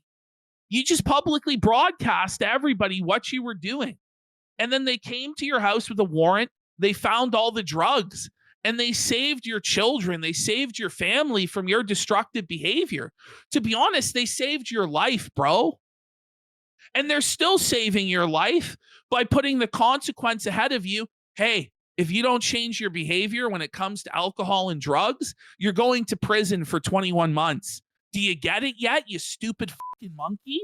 Not just, you have to understand, like, it's not that I can't drink alcohol. It's I cannot own alcohol, which means yes, effectively, Kayla can't either. Good. Like she kind of can. There are ways to do it. She was a filthy and she was a filthy, drug-addicted fucking pillhead laying in a fucking bed all day instead of taking care of her kids.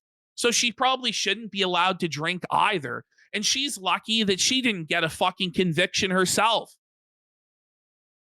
In possession of it, possibly, like arguably so. So it makes it really complicated in that way. And you know, it's weird to think about. You go out to dinner, and the fact that the chef might finish, Get ready for this pasta with a vodka sauce, and if they don't cook out enough of the vodka, and somehow you test positive. Like, how about this, bro? You've agreed to be on the terms of a probation, so maybe don't get the pasta that has the vodka sauce. It's ultimately your responsibility. But let's face the facts. This is a total cope. The amount of alcohol that would be in a vodka sauce is not enough for you to go to fucking prison, buddy. Yeah. You know? And if it is, well, that's on you, bud. Shouldn't have committed the crime. If you can't do the time, don't do the crime. And don't agree to the plea deal if you can't hold up your end of the arrangement. Like, this is really unlikely, don't get me wrong, but it is possible for this to happen. If that happens, let's live in real life. It's a crazy amount of control that the government then asserts over someone for owning something. Well, because again, they had you dead to rights. You had to plead guilty because they had you dead to fucking rights. And so they're going to impose certain conditions on you, which you agreed to. So stop being the victim. This is where all the consequences of your own actions. You made choices every step of the way, bro. I love how he wants to be treated as an adult, as somebody that's capable of making decisions and that deserves to have freedom and liberty. But he's basically saying like he's an unthinking animal. You know what I'm saying? He doesn't want to be held accountable. He wants all of the freedom, but he doesn't want any accountability. Yeah. You know what's really bothered me? His fucking what's it called? Camera. The frames. Every fucking 30. It's like what Ralph's audio happens with his audio happens to his fucking frame. It's considered the same level of severity as a second-degree assault. So, like, if I go to a library and punch someone in the face and break their teeth, right? That's a second-degree assault. Okay. That is the same severity as owning less than 25 grams of powder. Sure. Yes. Okay. Well, here's the thing, REKIETA. Do you think that you buying that cocaine exists in a vacuum? Or do you not realize that a lot of the money that goes from you buying that cocaine goes to organized crime, like goes to cartels that cut people's heads off, goes to human traffickers that sell children into sex slavery and stuff like that? Like, there's effects beyond just buying the cocaine, which not to mention, bro, like you're doing the cocaine when you have kids and you've got the cocaine in the house with your kids and your 9-year-old tested positive for cocaine.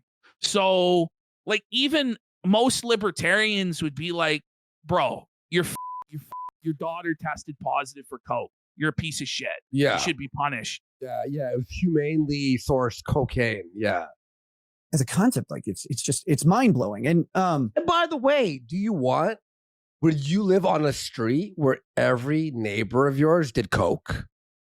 And it was just parties and weird shit happening constantly, you know what I mean? Like, and I don't mean like a party every weekend, every other weekend. I'm talking about like a REKIETA style cokehead. You're on every junkie, like a junkie. Look, if you do drugs and you party, I'm not judging you. I don't care. But if you're straight up every day with kids around, being a junkie, you don't want that around your neighborhood. I mean, this isn't controversial. You know, like pretty much everyone agrees. All right, let's keep going. Yeah. It was an interesting transition of the abstract to the practical, and to actually be under the effect of the law is way different than just looking at it from the outside. And this is something the reason I'm talking about all this. We're all under the law. We often encounter the law in the abstract. Lawyers too. And it's funny, like watching people talk about Bolivian nose candy or whatever, who have no concept of how these impacts actually hit because they haven't been through it. Self-admittedly, the impact. I was in the impact is that you have to be sober. Cry me a fucking river, bro. Yeah. Oh, they don't understand how this affects people, dude. I can't just get drunk every day, and I actually have to be a good dad. You're a piece of shit. Yeah. Stop it. The same boat, right? Now, like it's not like you're under house arrest. You know what I mean? Oh my God. They removed like your internet access or something. You just don't have to drink. You can't drink. Now I'm in the place of the client. By the way, if you weren't an addict, this wouldn't be a problem. You'd be like, oh, this is the easiest thing in the fucking world. I'm not an addict, so I don't like down the government's gun barrel. And bringing it home is intense for a defendant. But everyone else involved in the process, everyone else, every clerk, every judge, every lawyer, both sides, look at this from an abstract perspective. And so, timelines and effects are nothing. I love how the only way that you can possibly understand probation is to be on probation. Okay. Yeah, no, I could just see what's happening to you and go, damn. This is all the government's fault in the abstraction of the liberty. Stop. It's numbers on a page. I think they're being easy on you, to be honest. Oh yeah, they are. Yeah, I think you should be happy you weren't behind bars for 2 years. Buddy, do you know there are actual people that get falsely convicted of crimes that they never commit, and they spent 5 years, 10 years, 20 years in prison? But it's Baldo that's the real victim for getting the punishment of not having to drink for crimes that he admitted to doing, that he did do. Right. There are people in jail in certain states still for smoking weed. For smoking weed. Their life. But you're the fucking victim. For example, give me a break. Our family case went from effectively the beginning of June to 2/3 of the way through November. It was somewhere around November 20th. It was just before Thanksgiving that our family case ended completely, and we were done. It was one of the best days of my life. Right. I can't talk about this too much. I'll get all emotional. Oh yeah. Oh man. Here we go, guys. Here we go. He was the victim. He's gonna cry. It's okay. But just the relief for the kids. Not having the government in their lives was crazy. That 5-month period, according to whose fault was it, REKIETA, that the government was in their lives again? It was your fault, REKIETA, that the government was in their lives. I wonder who. We'll never get answers. We'll never get answers. One of the prosecutors in the case is the fastest our county has returned children. When wait. So you're telling me you had it the best ever? Yeah, but it was all a conspiracy against you, and it was unfair. But they actually treated you better than anyone in the state. And by the way, how does he know that? How does he know that? He doesn't know that. That was 5. It's like when a car salesman's like, I'm giving you the best deal I've ever given anyone. I believe months. Yeah, yes. And it was a living hell for our family. And it's the fastest. Oh, man. The fact that these people can every day go to work and remove children, separate families for periods of time, like 6 to 18 months. When they break the law. I love how he's shaming Child Protective Services for doing their job. For protecting how can these people protect children from delinquent monster degenerates like me who leave them without food or clothing? Okay. Oh. Is insane when you think about it. And for them, it's just numbers. It's just numbers. And it's crazy because that's the law. Yes, you are a number. You're a criminal number 1, You're 2, not 8, 1. anybody different than anybody else. You get treated the same in the system. The reality is he was obviously treated better in the system than most people. Yes. Because of the money that he has. So stop. And if you go and sit in some sentencing hearings and you listen to judges, you can think what you want about the law and law enforcement is fine. Like everyone should do this at some point. Listen to a judge without batting an eye, delete years of someone's life by incarceration or whoa, oh no, imagine this. Well, maybe they shouldn't have robbed. Maybe they shouldn't have murdered. Maybe they shouldn't have raped. Maybe they shouldn't have assaulted other people. Maybe they should have considered the consequences of their behavior. What, are we just not going to have a legal system now, REKIETA? We're not going to have jails and prisons because you went through a bad experience because you chose to do cocaine? Like, what are we talking about? I'll do you one better. I was watching Explore With Us, Iwu, the other day, right? And there's a woman, two YouTubers, like it was like a new video or it was like a few months old. Two women who were YouTubers who had their kids taped up in the closet with like duct tape, and they were putting cayenne pepper under the duct tape on their wounds, and they only got 4 years in jail.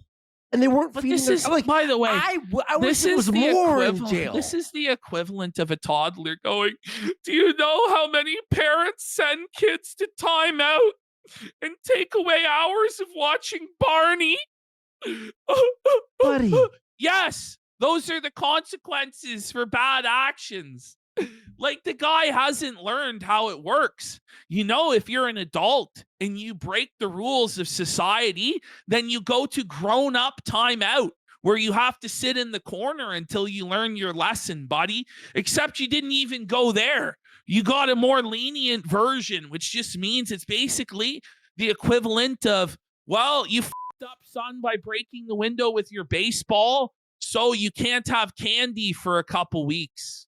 You know? Yeah. No more candy, okay? No more drugs, but I'm such a victim. Yeah, but the idea is like, can you see a judge shave off someone's years of their life? I sometimes think it's a bit too lenient. But he kills 3 people, 10 years in jail. Those people combined at least 100 years left of their life. But he gets 10. Oh, how dare they? Or any sort of government restriction or imposition. Because all of it comes with a government gun barrel pointing at that person for the entire time. Because they broke the law. I'm glad there's laws. My God. Live on an island then, Nick. Live on an island.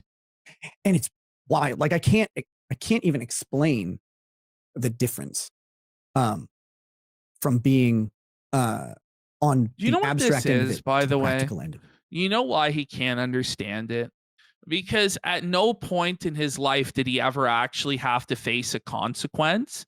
At no point in his life did he ever actually have an authority that told him no, and it was a firm no that he couldn't get away from. That's the problem. His parents never actually allowed him to face consequences or accountability. They bailed him out of everything. They paid his way through life. And so he never learned the hard way, like most people do, how to have a proper, mature relationship with authority. And because of this, he has this oppositional defiance disorder mentality where he just can't accept the probation. He can't accept that there's finally a force, the government, that's going to hold him accountable, and there's no escape from it. There's no parents that can bail him out of this, and he just has to live with the consequence. And so his mind is malfunctioning and he's coping. When you look at the numbers from the practical side, you go, holy shit, like, this is what people go through. And you just, like, even when you're working as a lawyer, you can't think about it. You're like, look, 4 years isn't so bad. And you think about that and you go, what would 4 years of being gone from your home do to you? Oh, Maybe make you change your mind about ever committing crime again? I don't know, man. Like, this is crazy. Rehabilitation? Maybe you don't get rehabilitated? This is like iDubbbz learning empathy at 30, but REKIETA learned it at 40. Like, you just now, like, started to use empathy. I wonder what it would be like to go to jail for years. Well, really? A lot of the times, not only is it for rehabilitation, but it's like, this guy just killed someone. Let's get him away from the public for 10 years. This is what he's admitting is what he's admitting is, as this person says, he was a lawyer and didn't understand the implications of the law. Yeah. So he just didn't even understand his own supposed trade of expertise. Yeah. Would you have a home when you came back? Would you have a family? Would you have a job? How do you start back over? Like, it's crazy. These are the things that make you. These are the things that prevent you from breaking laws in your mind. It's a deterrent, right? Where you're like, I really wish I could just steal this Switch 2 instead of paying Nintendo. But if I smash it out of the Best Buy case and take it, and I get caught, well, then I'm going to be, away from my family for years, and I won't have a job, and I might get like, I don't know, man. Like, these are like basic, like, you know, when you're in school, like, you want to stand up, tell the teacher to go himself, but the consequence of that, I might go to detention. You know, I won't be able to have fun after school or something. Like, yes, deterrence. this is basic. This is basic concepts. Think about it. You know, by the way, are we saying that like it's perfect? No, there are some times where there's a bullshit conviction, or it's like it's not fully proven. Well, obviously, but it's not in this case. Not in this case. In this case, the guy got better off than he should have. Exactly. You know? Like, exactly. It's been one of the most enlightening parts of all this. Where was it? Oh, yes. But the stay of adjudication that I got is 5 years. Now, probation works like this. I have By the 5 way, years of. Oh, shit. Ashton, who got it the worst? Coach Red Pill. yeah. Coach Red Pill. He learned. Coach Red Pill died in a jail, gulag, bro. Like,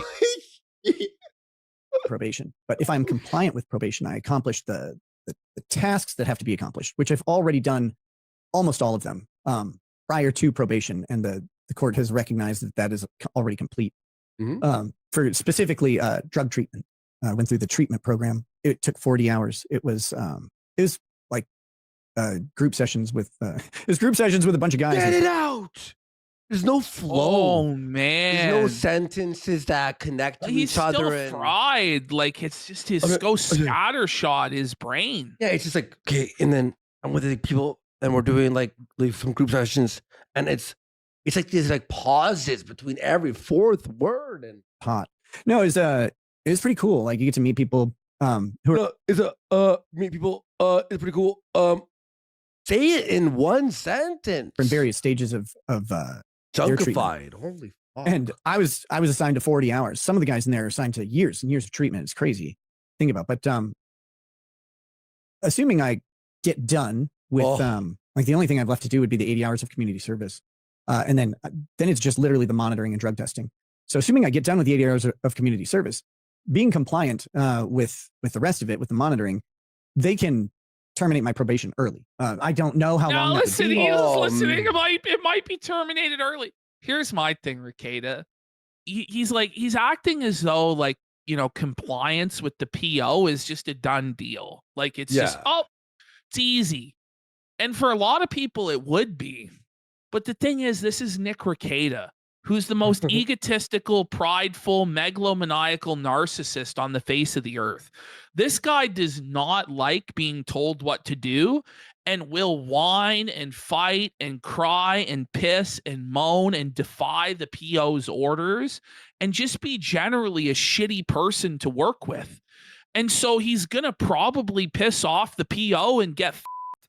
But even if that doesn't happen, even if he is like totally compliant and meek and submissive to the PO and does what he's told, which I really doubt is going to happen, it still requires him to be sober for a long, long time. So even if he does avoid the jail time, the initial 28 days, chances are at some point in the next number of years, he is going to up, and then he will get 21 months in prison. And that's just what's gonna happen. I hate to say it. Hopefully, for the sake of his kids, he figures it out and he repents and lives a new life. He won't. But that's probably not gonna happen. He won't. And by the way, too, even if he acts nice to the PO, it's not 100% they're gonna not put you in jail for 28 days. Like, it's not 100%. They may have already made up their mind that he's going. Yeah, or they watched this stream and went, oh, so he's not repentant at all? Okay, well, this guy. It really is going to just be case by case. I'm hoping that it's obviously shorter than 5 years, but we'll see. Folks, remember, this is at 1.25 speed, by the way. Oh my God. So that's the main part of what happened. The stay of adjudication, and it comes with probation, the terms of which, like I said, 80 hours of community service. But there was this very confusing thing that came up.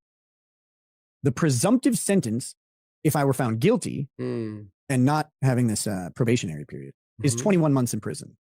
Just a long time. That's for a first-time offender with no criminal record at all. 21 months in prison. Yep. And deviating from that up or down requires justification by the court. So they don't like to do that.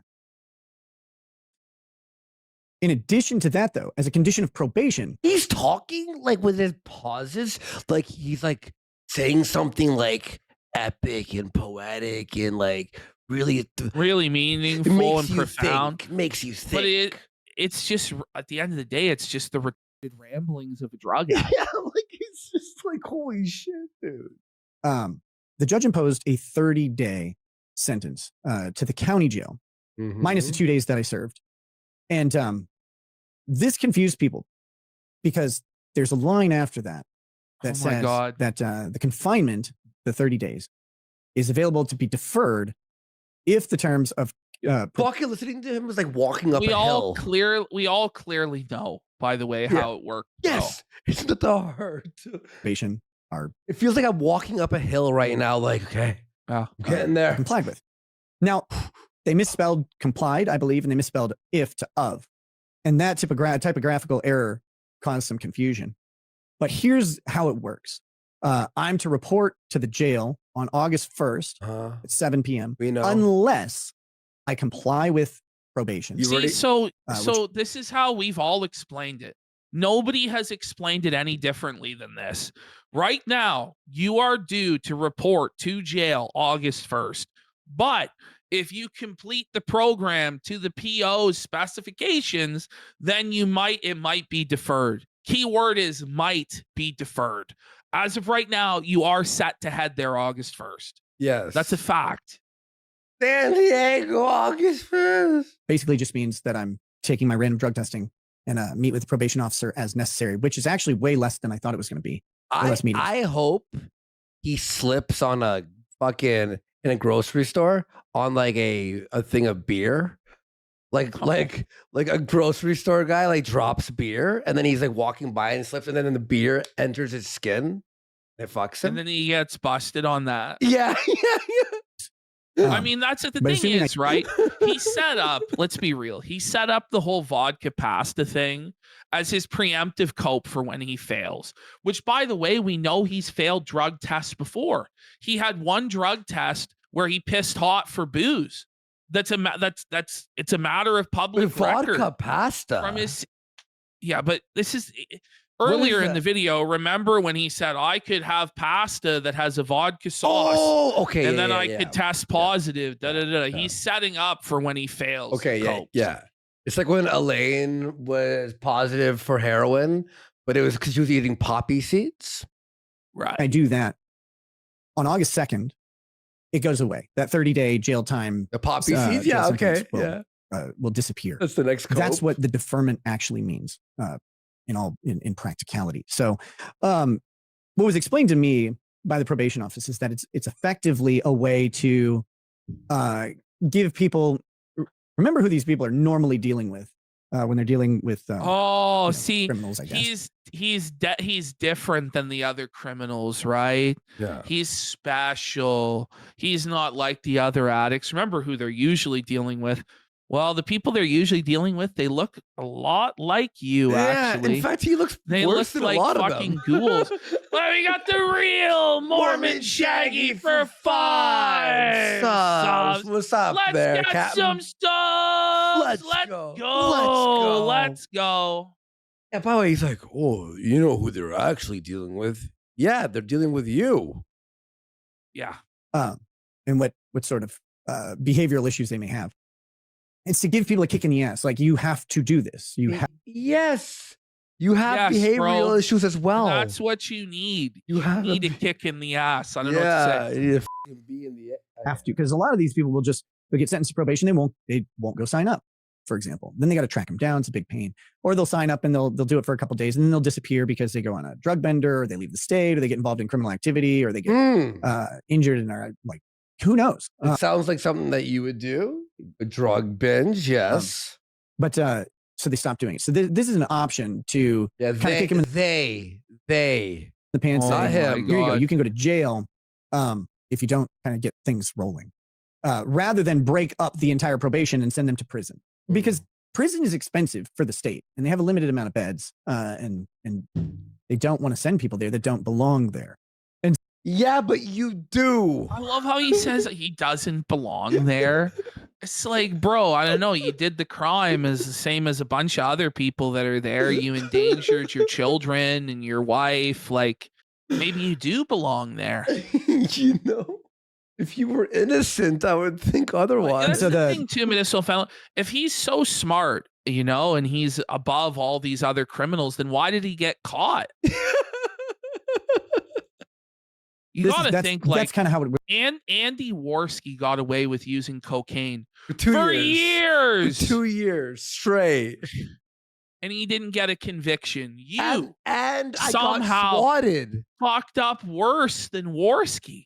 I got swatted. On this issue. Cops entered my house. I talked to them and they never found out. Oh my okay. God. Was explained to me by the Ian Miles child I was like, situation. Why bother? Like, if I violate probation, I go to prison for 21 months. Like, that's my reality is that. And for them, like, why would you impose this 28 days? I mean, you just throw me in prison. So that was what the confusion was about. Sika Lother says Jake and Logan Paul knew how to retain their audience by feigning contrition and pretending to be sorry. Ooh. Even Aaron Imholt knew how to do that. One has to be brain dead and not smart to know how to fake remorse, to not know how to fake remorse. The truth. Bravo to the super chatter. Like, read alert, Rekeda. Read alert. He doesn't even know how to feign contrition. How to feign remorse is how dumb this guy is. It's crazy. Yes. Even in front of a judge. Anyone who thinks I didn't have remorse in front of the judge is insane. Sorry. Okay. I don't know what to say. I mean, you can say that. It doesn't make it so. I mean, we're listening to you right now. Maybe feigning remorse right now. It sounds like you have no remorse. Like, the guy is fighting with the law and saying that the law is wrong and he shouldn't be punished because he's not a real criminal like those filthy poor people. It's like, obviously you don't have any remorse. You're talking about how you miss that life. You wish you could still live that life. And you just, at no point are you showing any genuine repentance of your actions at all. Mm-hmm. Well, we'll see. In fact, it's quite the opposite of repentance. It's, he's digging in his heels. He's doubling down. Yeah, he's doubling down. My remorse wasn't fake at all either. Like that, I don't know why you would.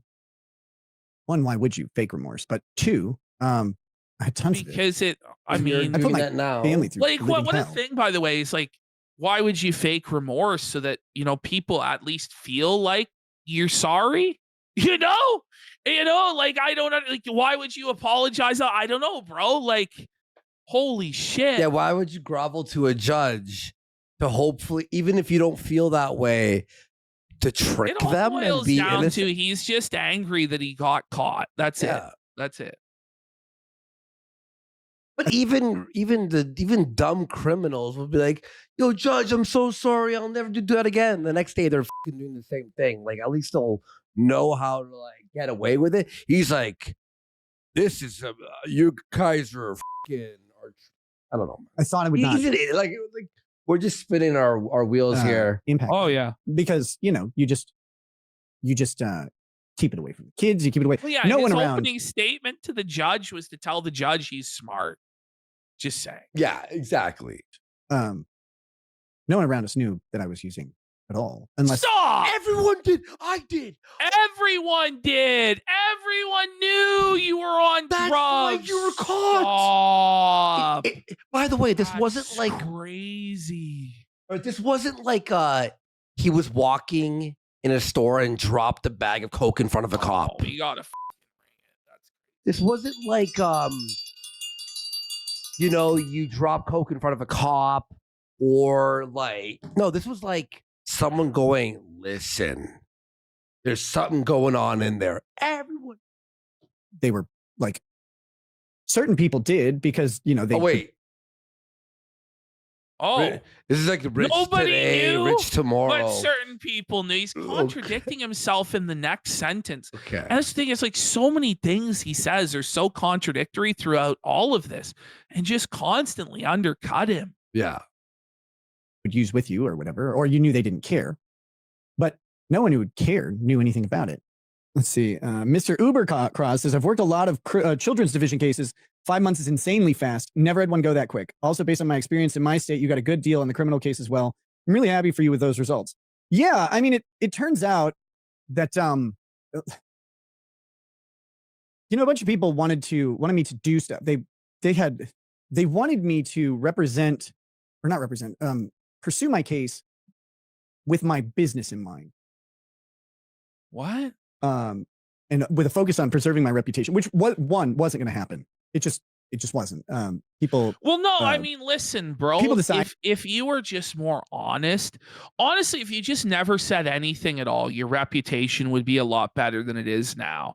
Even if like it came out, your daughter tested positive for cocaine, you would still be in a better position than you are now, just by the fact that you weren't constantly coping and lying and insulting people's intelligence. And it's just your entire smug demeanor throughout this honestly has people more tilted than what's been going on. I mean, obviously, your daughter testing positive for coke is the worst thing in this entire saga, but it's the constant lies and deflections and coping and thinking you're smarter than everybody that leads to people not letting this go, and they're being determined to force you to have some level of repentance or remorse, man. I think the worst thing in this saga is the naked twister with Aaron. To be honest, It is. I betrayed some standard that Me Too, dead that they whore. believe I created. Maybe I did, maybe I didn't. I don't know. It's kind of tough because one point in your life you believe something, and then another point in your life you believe something else. I never thought I'd do hard drugs at all. When I started this YouTube channel, I had never touched anything harder than a little marijuana. And years prior, I kind of hate weed entirely because I don't like depressants that much, except for liquor. Other than booze, yeah. But that's not my thing. And the ketamine. So I never thought I would do hard drugs. The ketamine is.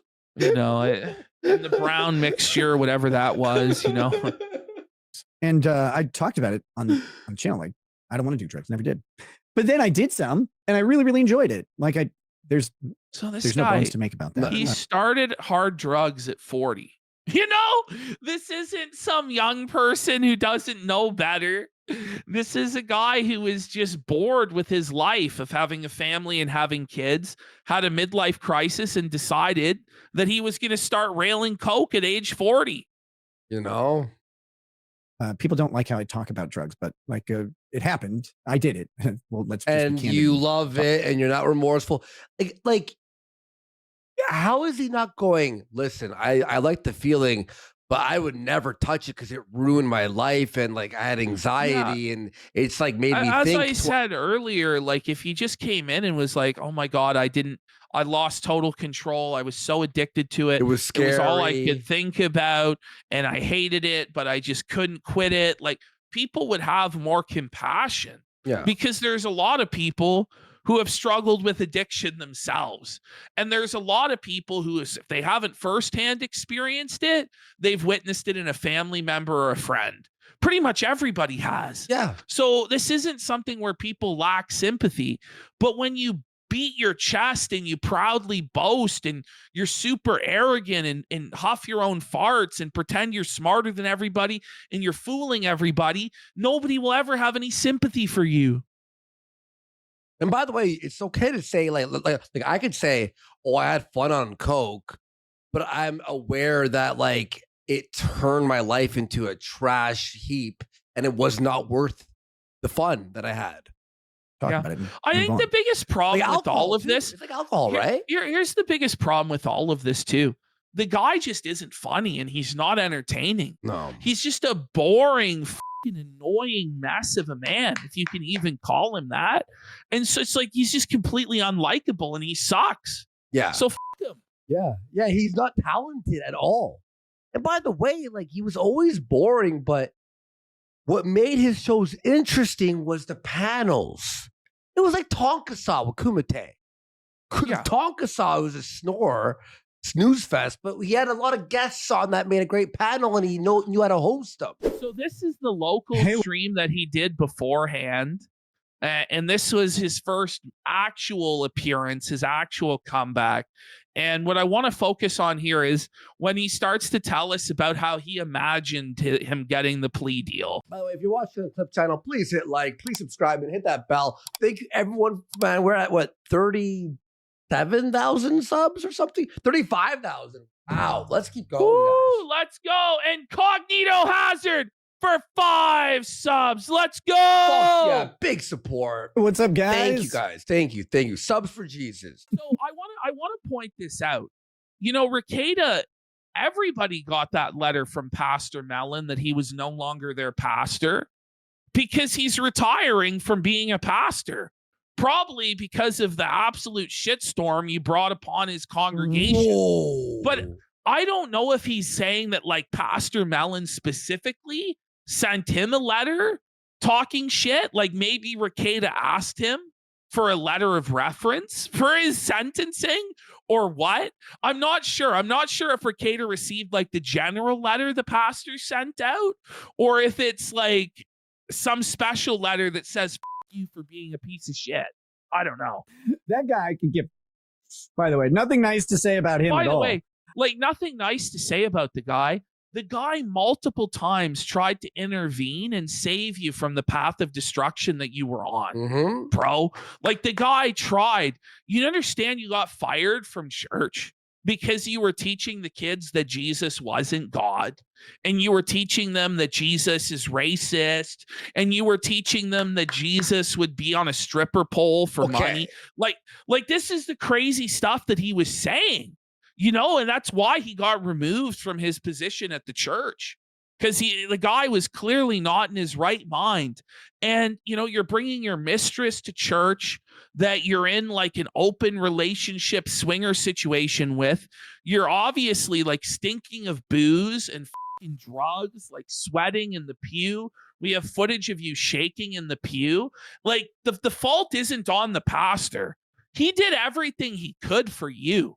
The fault is on you for putting absolutely no respect to anything that he tried to do. Shame on you. The document, though, that revealed the pastor's name and one of Kayla's sisters as the people who reported it, unredacted. I don't have that. So, by the way, I don't have that. Kayla's own sister was concerned and put her name on it. Just saying, bro. Like, this isn't like some crazy, oh, these Christian yokels just don't understand. Like, no, bro, stop. That is actually would be illegal for the state to give me that document unredacted, the way it was leaked out the day after I was arrested. That leaking is actually illegal. Whoever did that violated Minnesota statute. So we're supposed to be concerned about those Minnesota statutes, but not the fact that your children were starving, they were stinking, you were out of your mind masturbating on live stream. It's like, okay, I don't know, bro. Like they're both crimes. We're supposed to ignore your crimes, but be concerned about this. It's, oh my goodness, they leaked the document. Also, it makes your thing innocent now. I'm glad they leaked it. I hope they leak more. You're libertarian, sir. I hope they leak more. To protect the people reporting. But just to give people an idea of why at the beginning of this, I was so incensed. All right, put it on faster speed. At what happened and how it came about. At the end of the day, of course, I'm the guy who had the cocaine in his house. So it's my fault. That's on me.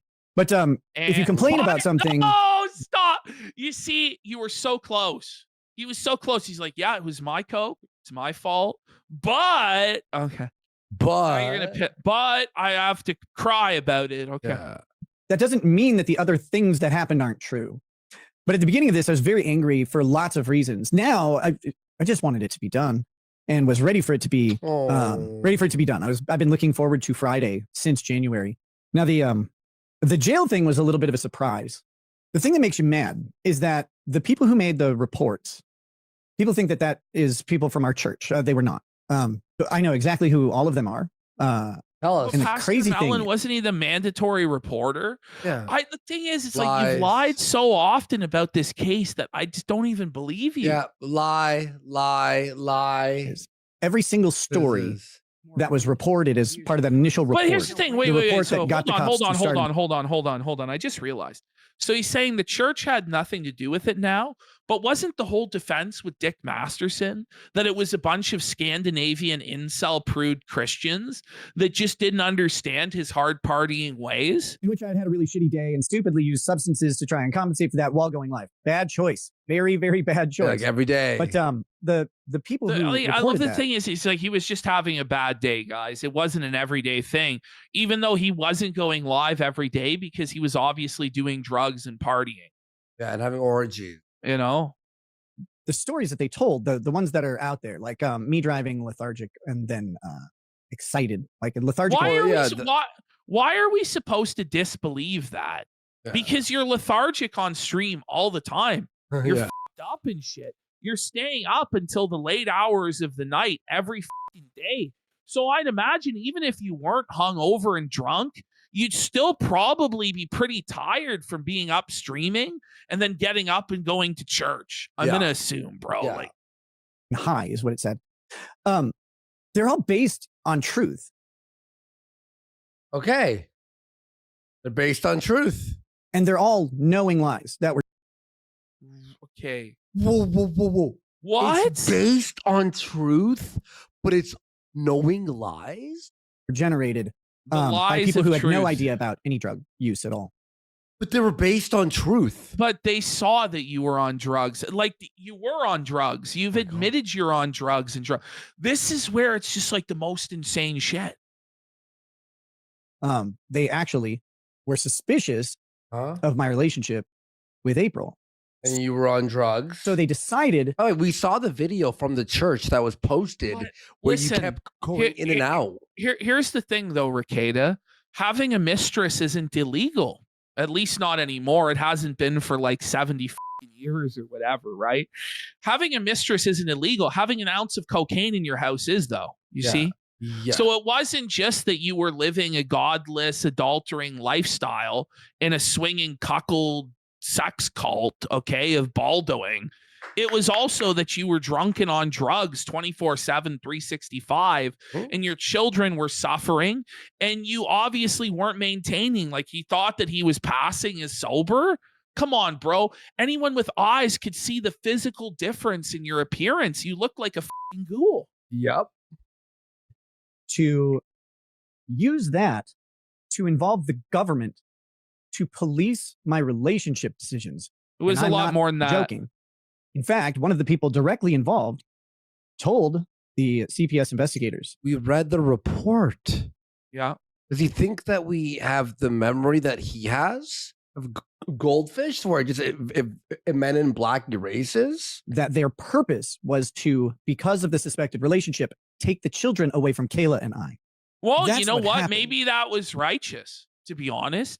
I don't know why children should have to grow up in a disgusting swinger household where their parents are introducing new mummies and daddies and disturbing sexual dynamics in a drug den of debauchery and filth where the children's clothes aren't being cleaned and they're not being fed. I genuinely don't think we should have to tolerate such things. And I think that they were in the right. And I think that they saved your life. And maybe you should have apologized and thanked them. Those people, I don't know when to talk about this. I have to have close contact with those people all the time. And it was not our church congregation. I know that Aaron's talked about that a lot. Like, oh, you talked about that a lot. Remember Dick Masterson debating with Stardust and like, you understand how these churches are. These people aren't normal. And they think anything is heroin. They think just smoking a joint's like shooting heroin into your eyeballs, and it's like reefer madness. Da, da, da, ha, ha, ha, ha, ha. Like, we all remember this happening, no? The Bible, too. If this retard thinks that a pastor wrote a sermon based on something that he listen to this might have noticed the week prior, that he wrote his Easter sermon because it was Easter was the church service that Aaron talks about a lot. Where he felt super judged by everybody. That was all him. Okay. Like, that's just in his head. No, that was not in his head. He was judged. And I'll just like, this is my area of expertise, by the way. Yes, preachers and pastors write really passive aggressive sermons about problems that they know that the members are having all the time. How long do you think it takes to write a sermon, by the way, bro? Like genuinely, you really think that this shit is like planned out like massively in advance? Most preachers, honestly, though, like it takes them maybe 3 days. 3 days is very generous. But also a lot of pastors, they'll just have like their sermons in the filing cabinet and they just repeat the same ones over and over and over again. Yeah. Like a lot of preachers have their set of about 60 sermons.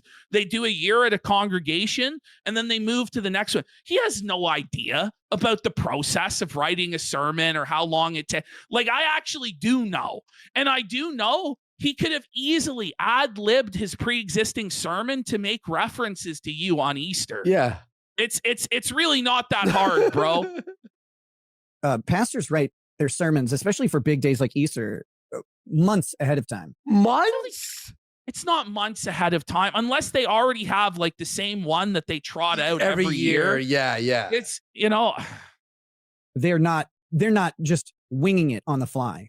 But yeah, it's been a long year because again, at the end of the day, that's so funny. By the way, the pastor is saying references to what he's seeing in Nick and like the because it's like when you have a family that's clearly struggling, sometimes that you feel like, okay, if we call them out in a way where there's some deniability, but in reality, everyone in the congregation knows what's going on, then maybe they'll feel some degree of shame and alter their behavior. This is how the church controls people's behavior, is social shame. But you can't shame somebody as shameless as this. The church couldn't help him. It's just sad. Are the pastors a Kiwi farmer? It was still me who had the stuff. Like that shouldn't have resulted in what it did. And Melty he goes, I've seen pastors wing it to call out some new attendees with longer hair on boys or pants on girls. This happens all the time. I've seen it where somebody shows up not dressed right, and then there's like a pointed remark. This happens all the time. You know, this happens all the time. God expects you to come so petty. to his house. It can be so petty and so political. I mean? Yeah, like it can be like suspicious stuff still about the warrant. But hey, we lost his arguments in court. I don't think they were very well made. I don't want to shit on my lawyer.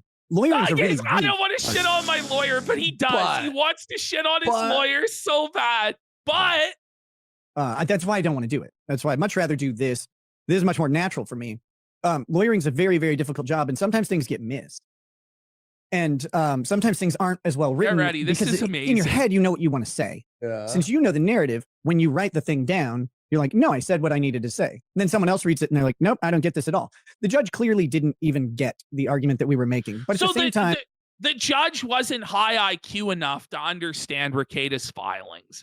And he wonders why he lost, by the way. It's that the judge was a dumb idiot head. Maybe it was that you and your lawyer didn't have a fucking leg to stand on and you were just throwing shit at the wall trying to make it stick. I don't think we were. REKIETA, you were guilty. Yeah. It's not like he's innocent and the lawyer was a retard and fucked it all up. And it's like, well, now you look guilty because. But aren't you also a lawyer, REKIETA? Couldn't you have made sure their work was accurate? Whoa. I'll be honest though. The lawyers he got are probably better lawyers than he is. Well, yeah, they are. And the reason that they failed was because he insisted on stupid strategies that were egotistical and nonsensical, is actually why they probably failed as bad as they did in court and got such a shitty deal. We're going to get the warrant thrown out. This is a very small county, and the judge going against any part of a drug raid jeopardizes just about everything. There was some shady stuff about the warrant. It's a conspiracy. Listen, like, what do you mean there's some shady stuff about the warrant? How about you tell us what was shady about the warrant, REKIETA? You know, you're basically making this out to be a conspiracy. You're saying that if the judge ruled against you, this would have completely destroyed the entire justice system in Kandiyohi County. Can you show your work, sir, on how any of this makes sense? Oh, the conspiracy. Still stuff in discovery that we never got. Stuff that actually matters. I will probably at some point go through some of the audio and video stuff from my case. How about you do to it illustrate now? specifically these types of instances. The way, like, I was not treated Just trust poorly. me, Don't bro. get me wrong, but I was treated with an Okay. uncharacteristic hostility. Well, it's from the same rules detective who, apply. was You were uncharacteristically I guess the lead hostile invest- towards the lead the detective court and the who, entire did the home raid. process. One of my favorite moments during this stupid thing This is was amazing. I was Listen in to jail, this. and they wanted to ask me some more questions. So I said, okay. I said, I'm not going to answer anything that, is a Fifth Amendment. Yeah, bro, issue. Didn't really Like see any he benefit to tells it, but I wanted everybody know not what they to were talk to the what they cops, knew. and then he talked to the cops. The first thing He the cop thinks that does he was going to learn what sitting they across knew. from me, he says, He's so I dumb. got you. And here I am, black eye, right? I think at this point they have me in my blue jumpsuit. Because he I'm did have you. strung out at this point. You had, 'cause, you're I was strung out because sober, you're on drugs. when I was arrested. Stop. that You're doesn't mean on I had been drugs. sober the entire time, Oh my leading God, up to it's that. so I'm just pedantic. livid because I've had to endure having my house searced and You find had out my to kids are endure going to be taken away for a day. That's what we were told, was that our kids would be taken away for a day just because we were going to be in jail overnight. So they bring me in for this interview and he says, I got you. And I'm like, bro, I don't know anything about you. Have I been evading you? Have we been But doing this this dance is- for a while? Like, They acted like I Rekieta, this mattered. is a But common. they acted Oh like my I God. was Scarface. Or We something. need This Andy guy had back been to investigating me. So pause. now that he finally got me, it's like, This is a common interrogation tool, Rekieta, is to say, we have all the evidence, you're guilty, we have you, you may as well just confess now. That's what they were doing to you. It was a common interrogation tactic, which he somehow believes was a personal vendetta by the officer against him. When this is like so common. Which, by the way, I just want to point out again, the guy tells everybody, don't ever cooperate with the police. Don't ever ask questions. But Rekieta believed he was so smart and so brilliant that he was going to get insights into the legal strategy of the state through being interrogated by the officer and learn what they knew, that he was going to win the interrogation interaction.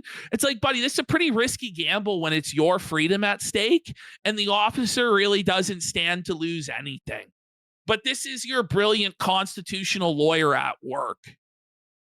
According to his search warrant, mind you, he'd been investigating me for at most 7 days. But the way he talked about it was but Rekieta, officers are allowed to lie to you. Yeah. If he wants you to think, I've been investigating you for months, that can be a very effective interrogation tactic in terms of getting you to open up, because you lose hope. He was observing me for months. He must have saw the deals go down. What evidence does he have? But Rekieta is like acting as though this was a straight up interaction, as though the officer wasn't at all utilizing these common tactics in interrogation. Well, they'll also say, like, we have something big, so you better just tell us now.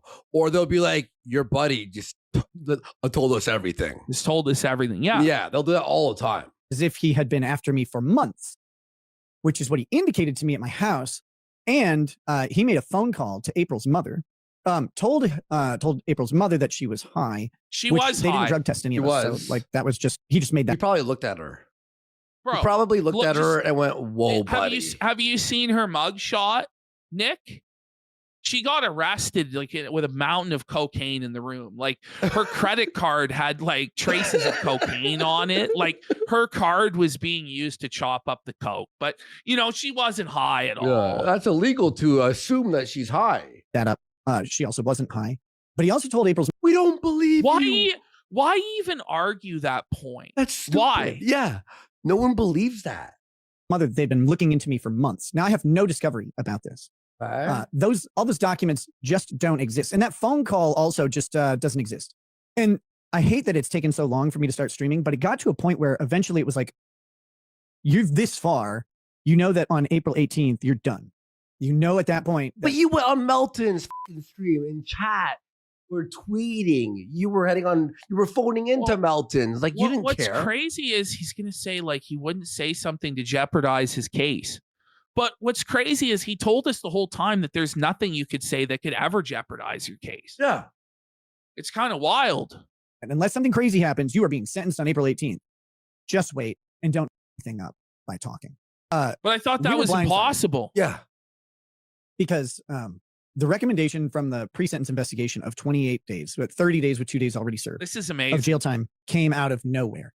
And my plea agreement specifically relied on this, that there would be no further executed jail time. That was a huge part of our negotiations. Now, it didn't make it into my plea document. So apparently the entire negotiations was about there being no jail time, right? But it didn't make it into the plea document. He actually is about to say that he imagined that it was in the document, but it never was. This Lawyer is was the not available. best, bro. So I the wasn't this is lying? the cope is the lawyer wasn't available. This is the cope. Oh. For that plea hearing. And so his law partner came out to help. He and I didn't have the same rapport and the same amount of time spent with each other or anything like that. So I'm there pleading guilty to a felony, which is terrifying. If you've never done it, I don't recommend it. But so I reviewed the plea document. Listen, and in my he read the plea document. This is what's crazy. This guy is supposedly a lawyer, right? Yeah. He supposedly understands legal documents. He read the entire plea document, and in his head, he believed that it stipulated there was no jail time, but it didn't anywhere in the document. He imagined that he had a plea deal for no jail time. Oh. head, it had, encapsulated the concept that there would be no further jail time. In your head. This is the craziest Not part of on the whole document?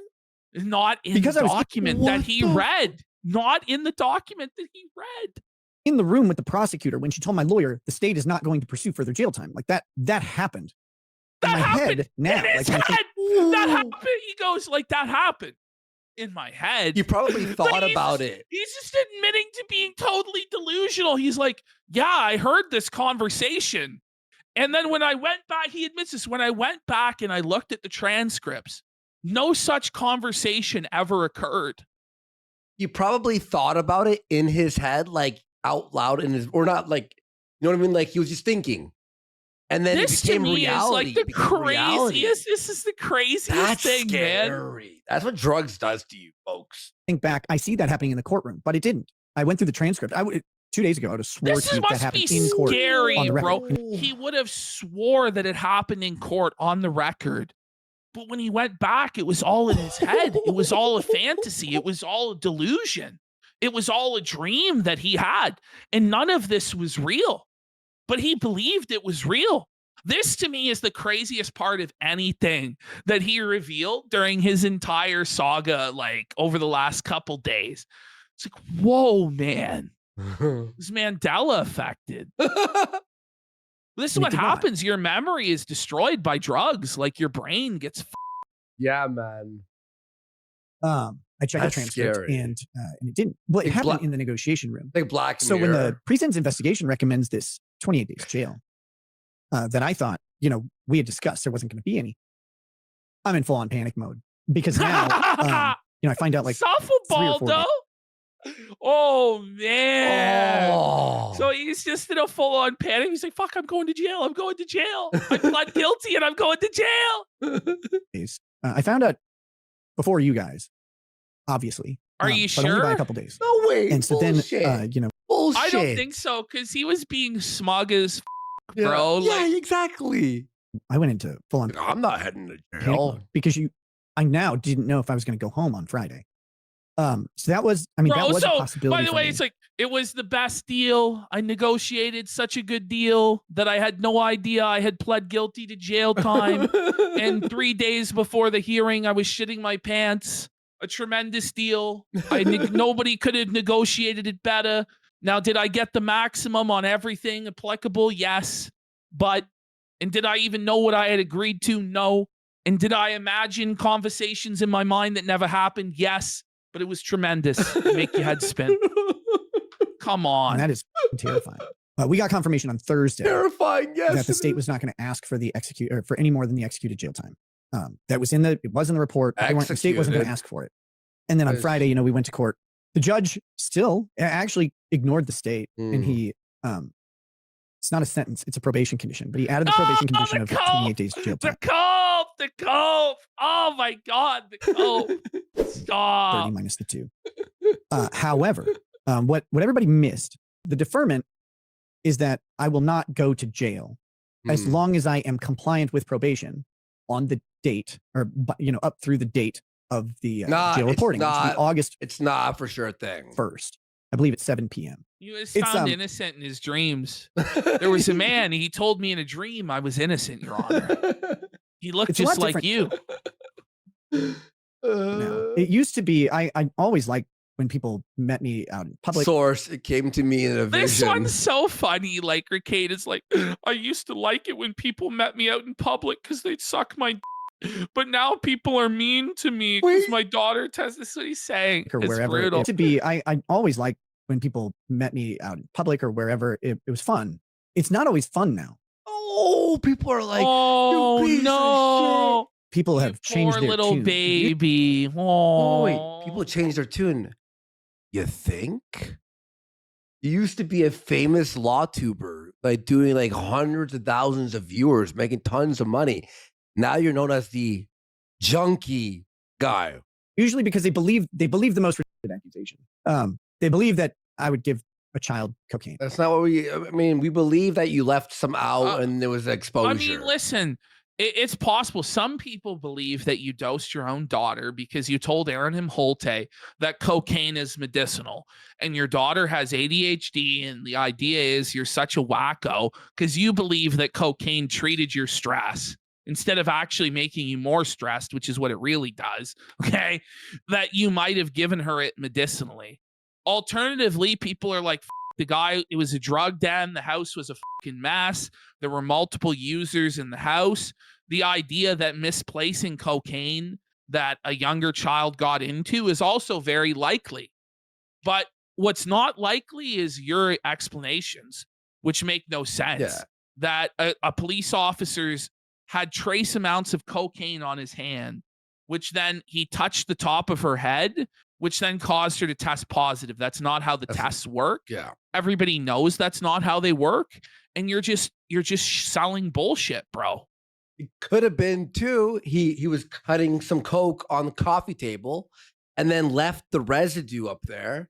And she fucking just like swiped her hand and ate it, or had food by the and way, ate on it. Like the reading was not a trace reading. It was like the reading of a daily user. Oh yeah, which is over time. Yeah. Which is why people lean towards the idea that you dosed her medicinally. Mm-hmm. Now, I don't know if that's true or not, but I mean, you refuse to take responsibility for this positive test. He's going to cope, by the way, that, oh, I couldn't take her for another test because I didn't have custody. But you know who did have custody? The grandparents, your parents. They wouldn't take her for another test? Really? Listen, I believe there was something crazy happening. Which, a couple things. One, that's absurd. No one wants, like, especially if you're partying in the way that I'm alleged to have been partying. You definitely don't want a child on a stimulant. Why would you want them in general?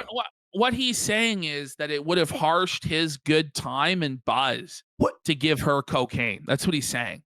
And so that therefore we know that he definitely didn't do it because he was interested in having a good time and partying. That's what he's saying.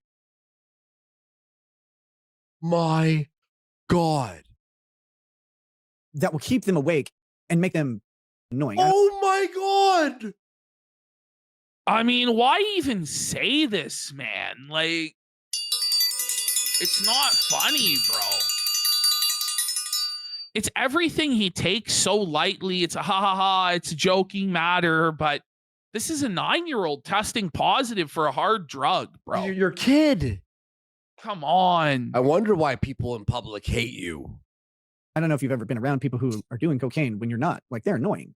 So, you would never do that to a child just for the simple fact that it's really annoying.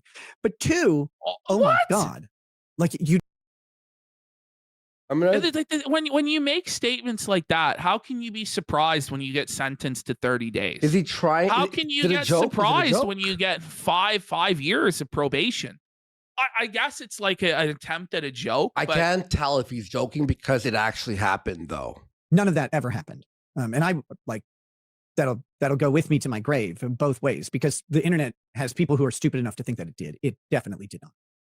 Well, you've lied about everything so far, so I don't believe you. It's not like it was invented out of whole cloth, though. There was a positive test for cocaine, and you had cocaine in the house, a lot of it.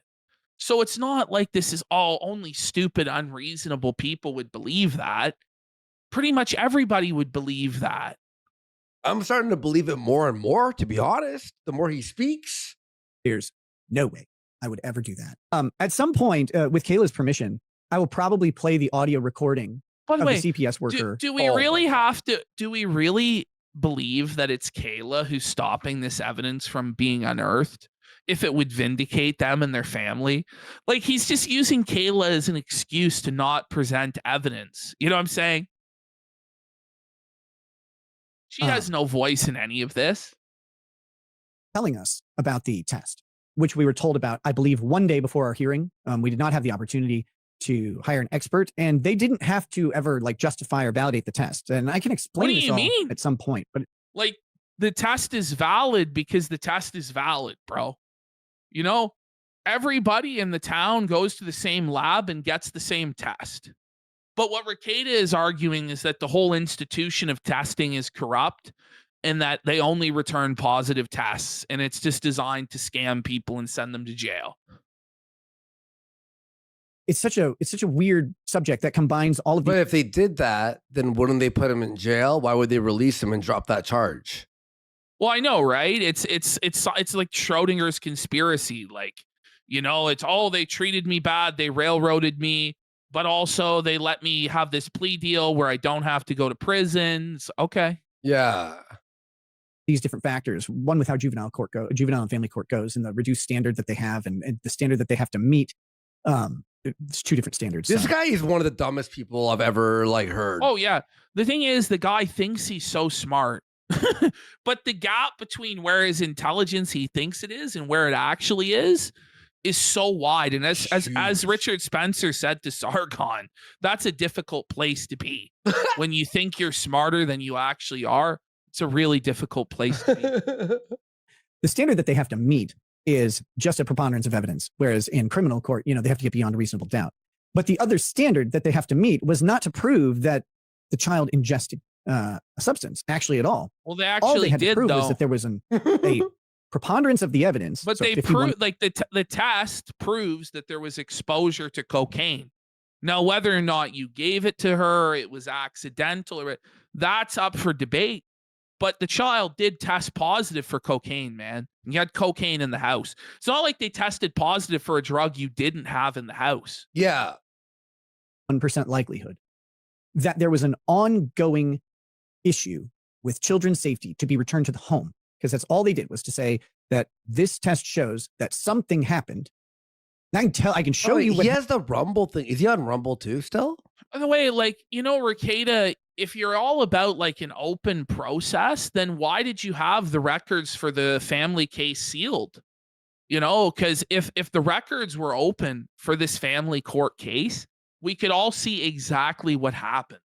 But because you petitioned the court for them to be sealed, even though on your own show, on your own broadcast, you selfishly advocated for all of this stuff to be out in the open so that everybody could know, but in your own personal case, you wanted it sealed, then we would all know.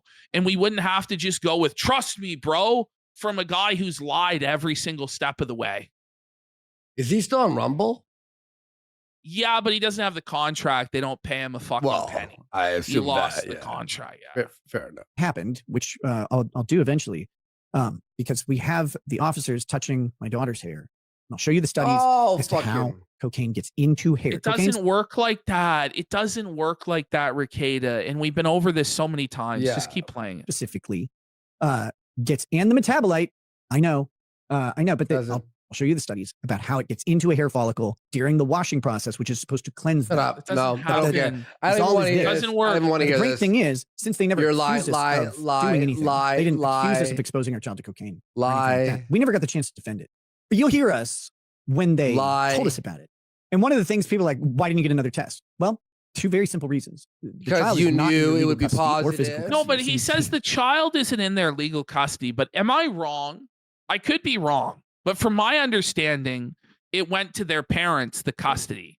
So couldn't Robert have went and taken your daughter for a test in another county at another testing facility?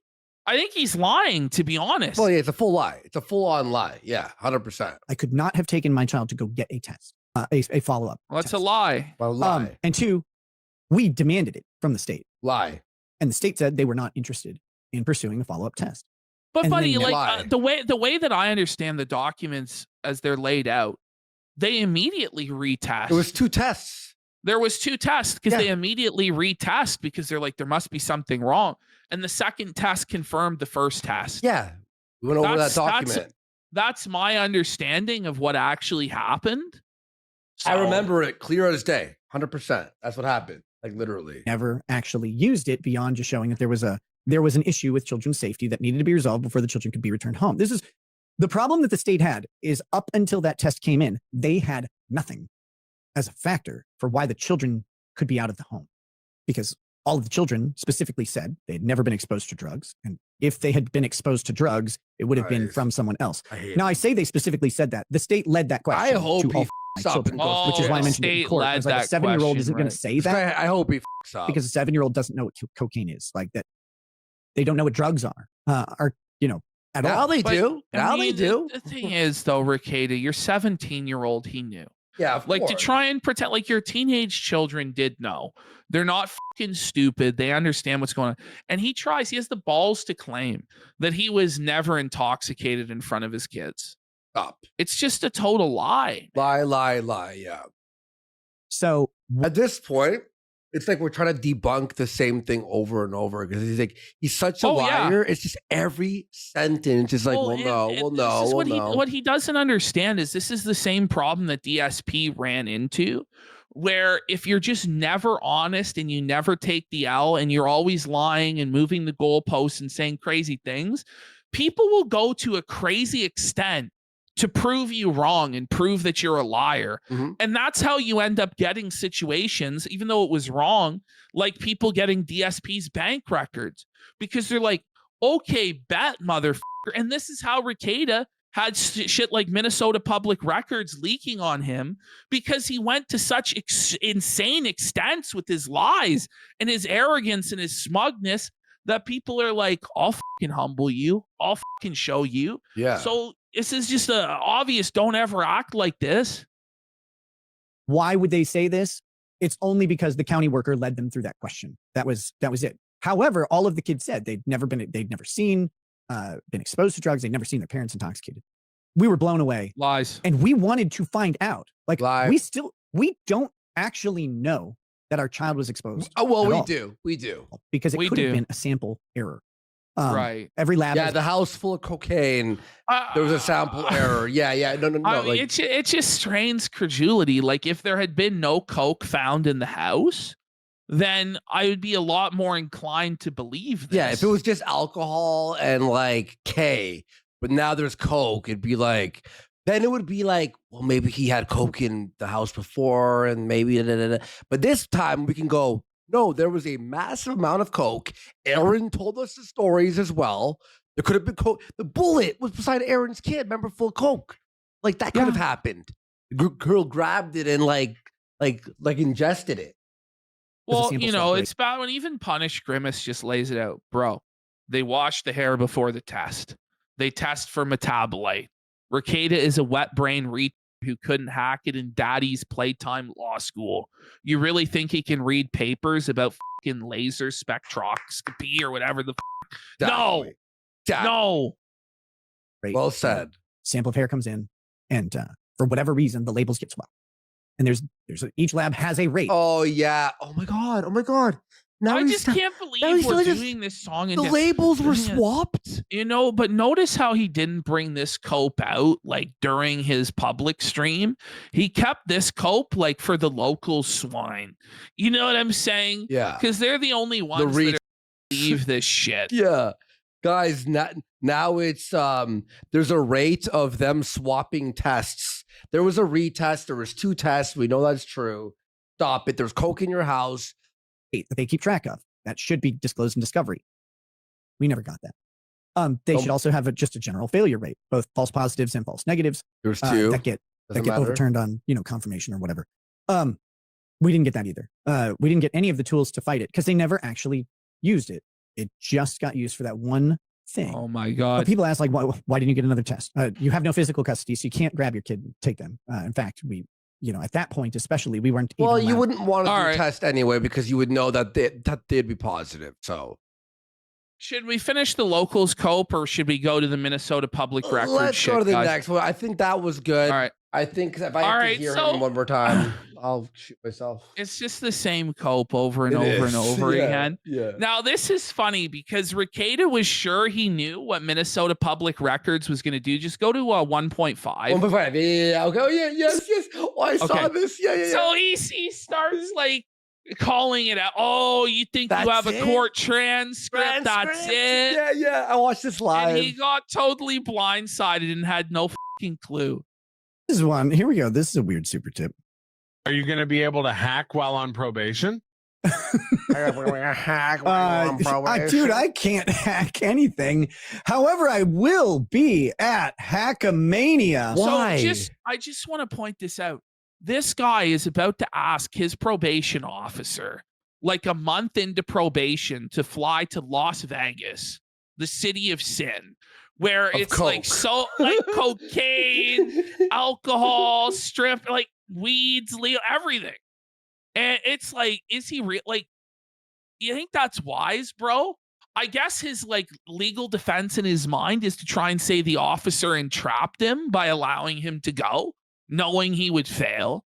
But it's like, this is not a wise or smart thing to ask for when you're on probation. Just saying. Buddy, Hackamania will be the reason he heads back to jail. Are you telling me that Melton isn't going to be trying to feed this guy shots or weed? Get him to they're going to be pressing him. Like, what's going to happen is the guy's going to be exposed. There's pictures of him taking Jello shooters out of Vito's belly button or snorting a line off Melton's and then he's going to get totally felted. Yeah. I guarantee these people, like, they're all going to pressure him. They're all going to pressure him to use, and he's going to totally fold before the peer pressure and use and relapse. Oh, dude, for sure.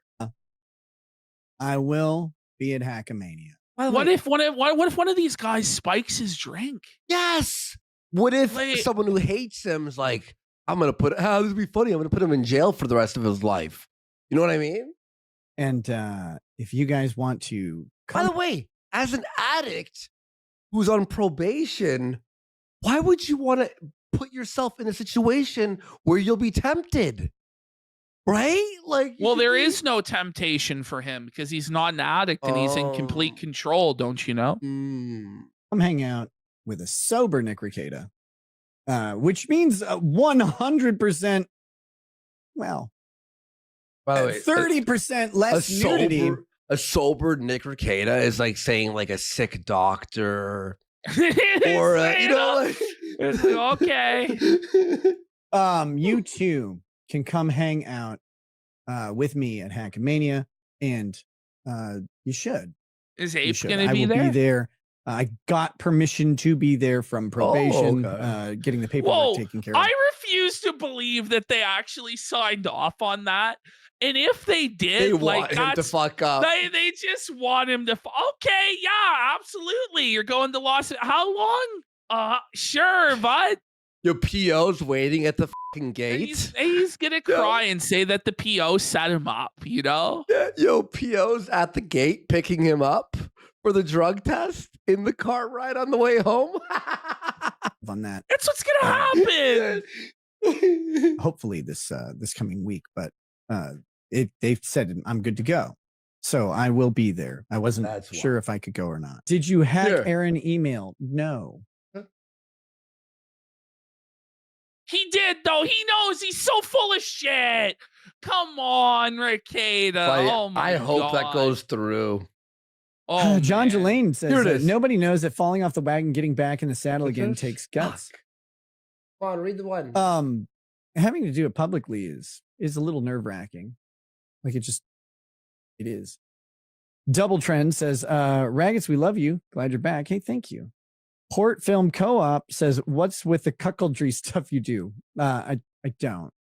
You do, though. You do. You do. He's a cock. Dude. All right, let's see here. God, everything's so provable, like easily provable. Some are saying in ounces, how much coom did Aaron dump in Kayla? Wow, that's oh, bro. These shots are ruthless, bro. Oh, buddy. Base IRL says, why did your 9-year-old daughter test positive for coke?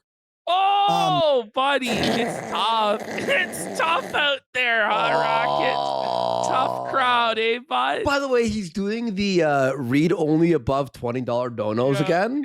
Yeah. Actually, not surprised. It's a very good question. One I wish I had answers to. I have theories on the test. I believe the test itself is faulty. I don't believe it was her hair. But we never got to challenge it. We never got to fight about it. I think you gave her coke. We didn't get to retest. Now I'm just going to be like the worst possible situation. Oh, you muted yourself. It's something I'll have to talk about at some point in the future, but it requires a lot of citations.